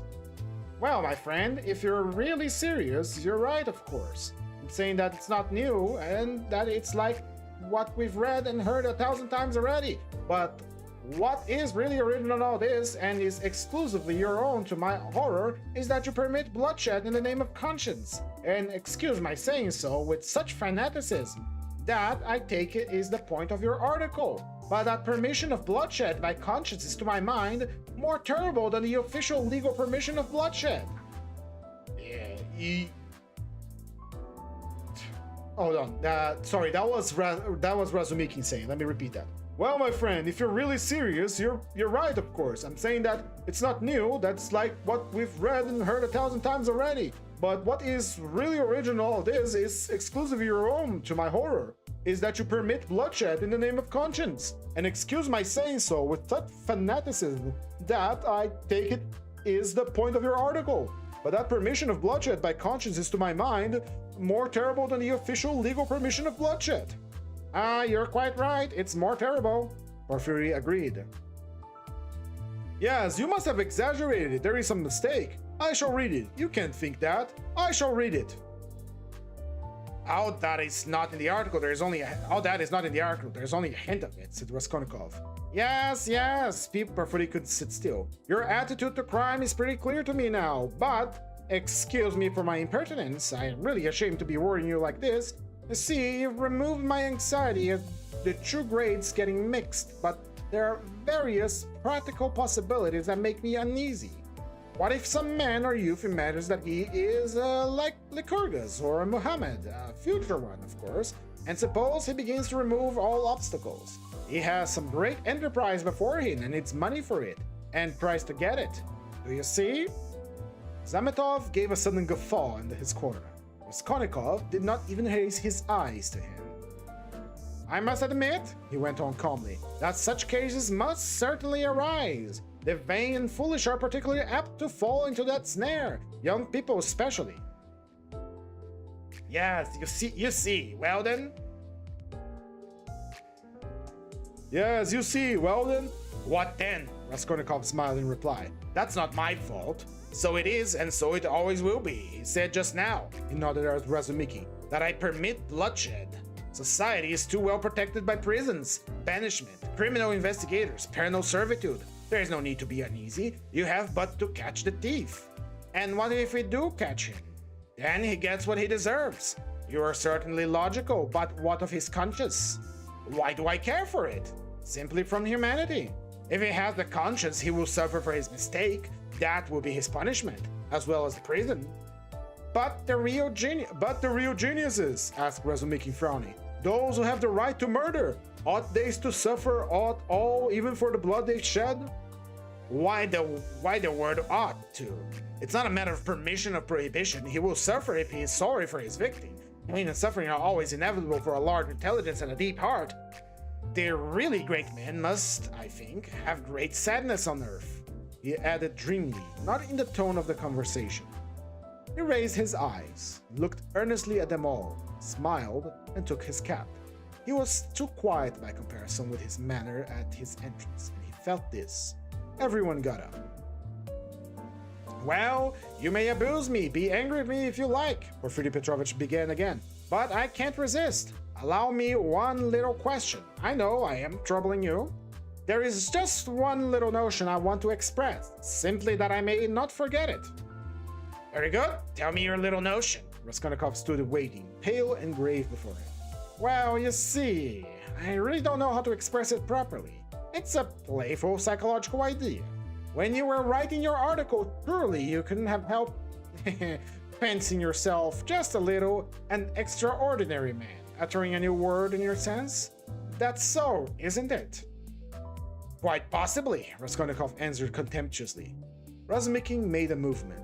And if so, you could bring yourself in a case of worldly difficulties and hardship for some service to humanity, to overstep obstacles, for instance, to rob and murder. And again, he wrinkled his left eye and laughed noiselessly just as before. If I did, I certainly wouldn't tell you, Raskolnikov answered with a defiant and proud contempt. No, I was only interested because of your article, from a literary point of view. God, how obvious and insolent that is, Raskolnikov thought with repulsion. Allow me to observe, he answered dryly, that I do not consider myself a Muhammad or a Napoleon, nor any person of that kind, and not being one of them, I cannot tell you how I would act. Oh, come, don't we all consider ourselves Napoleons now in Russia? Porfiry Petrovich said with alarming familiarity. Something peculiar betrayed itself in the very intonation of his voice. Perhaps it was one of those future Napoleons who did for Alyona Ivanovna last week, Zametov blurted out from the corner. Raskolnikov did not speak, but looked firmly and intently at Porfiry. Razumikin was scowling gloomily. He seemed before this to be noticing something. He looked angrily around. There was a minute of gloomy silence. Raskolnikov turned to go. Are you going already? Porfiry said amiably, holding out his hand with excessive politeness. Very, very pleased to meet you. As for your request, have no uneasiness, right? Just as I told you. Or better still, come to me there for yourself in a day or two. Tomorrow, indeed. I shall be there at 11 o'clock for certain. We will arrange it all. We will have a talk, and as one of the last to be there, you might perhaps be able to tell us something. He added with a most good-natured expression. You want to cross-examine me officially in due form? Raskolnikov asked sharply. Why? For the moment, that's unnecessary. You misunderstand me. I lose no opportunity, you see. And I've talked to everyone who had pledges. I've obtained evidence for some of them, and you're the last. Yes, by the way, he cried, seemingly suddenly delighted. I just remember what I was thinking of. He turned to Razumikin. You were talking my ears off about that Nikolai. Of course, I know very well. He turned to Raskolnikov. That the man is innocent, but what can you do? We had to trouble Dmitri too. This is the point. This is all I wanted to ask. When you went up the stairs, it was past 7, wasn't it? Yes, answered Raskolnikov, with an unpleasant sensation the very moment he speak that he need not have said it. Then, when you went upstairs between 7 and 8, did you see in an apartment that stood open on a second story? You remember 2 workmen, or at least one of them. They were painting there. Didn't you notice that? It's a very, very important for them. Painters? No, I didn't see them. Raskolnikov answered slowly, as though ransacking his memory, while at the same instant he was racking every nerve, almost swooning with anxiety to guess as quickly as possible where the trap lay, and not to overlook anything. No, I didn't see them. I don't think I noticed an apartment like that open. But on the 4th floor, he had mastered the trap now, and was triumphant. I remember now that someone was moving out of the apartment opposite to Alyona Ivanovna. I remember it clearly. Some porters were carrying out the sofa, and they squeezed me against the wall. But painters? No. Don't remember that there were any painters. And I don't think there was an apartment open anywhere. No, there wasn't. What do you mean? Razumikin shouted suddenly, as though he had reflected and realized. Why, it was the other day that the day of the murders, the painters were at work, and he was there 3 days before. What are you asking? Oh goodness, I've got it all mixed up. Porfiry slapped himself on the forehead. Then this business is doing my head in, he said to Raskolnikov somewhat apologetically. It would be such a great thing for us to find out whether anyone had seen them between 7 and 8 at the apartment. So I fancied you could perhaps have told us something. It got all muddled. Then you should be more careful, Razumikin pointed grimly. The last words were uttered in the passage. Porfiry Petrovich saw them to the door with excessive politeness. They went out into the street, gloomy and sullen. For some steps, they did not say a word. Raskolnikov drew a deep breath. And that is where we're gonna end our stream for today, my friends. I did not mute Limbus, so the soundtrack must have looped during all the reading. I apologize. But it's in this chapter 5 here from part 3 is the most interesting one, because the detective is pulling a Columbo on our friend Raskolnikov here. He is pulling a Columbo, and Raskolnikov kind of fell into his own trap. That article that says that if a man that is common commits a crime, he will punish himself through his consciousness by doing great acts of good. It's literally what he has been doing. He gave away all of his money to the lady, that Marmeladov's wife. He's literally doing the very same thing he wrote into the article. It is fantastic. All right, With that said, that is it for today's stream. If you liked the stream, please recommend it to your friends. If you didn't, please recommend it to your enemies. If you really liked it, please leave a like, a comment, subscribe, all that good stuff. But that's it for today. Thank you all so much for watching. Sweet kisses and goodbye. Bye-bye.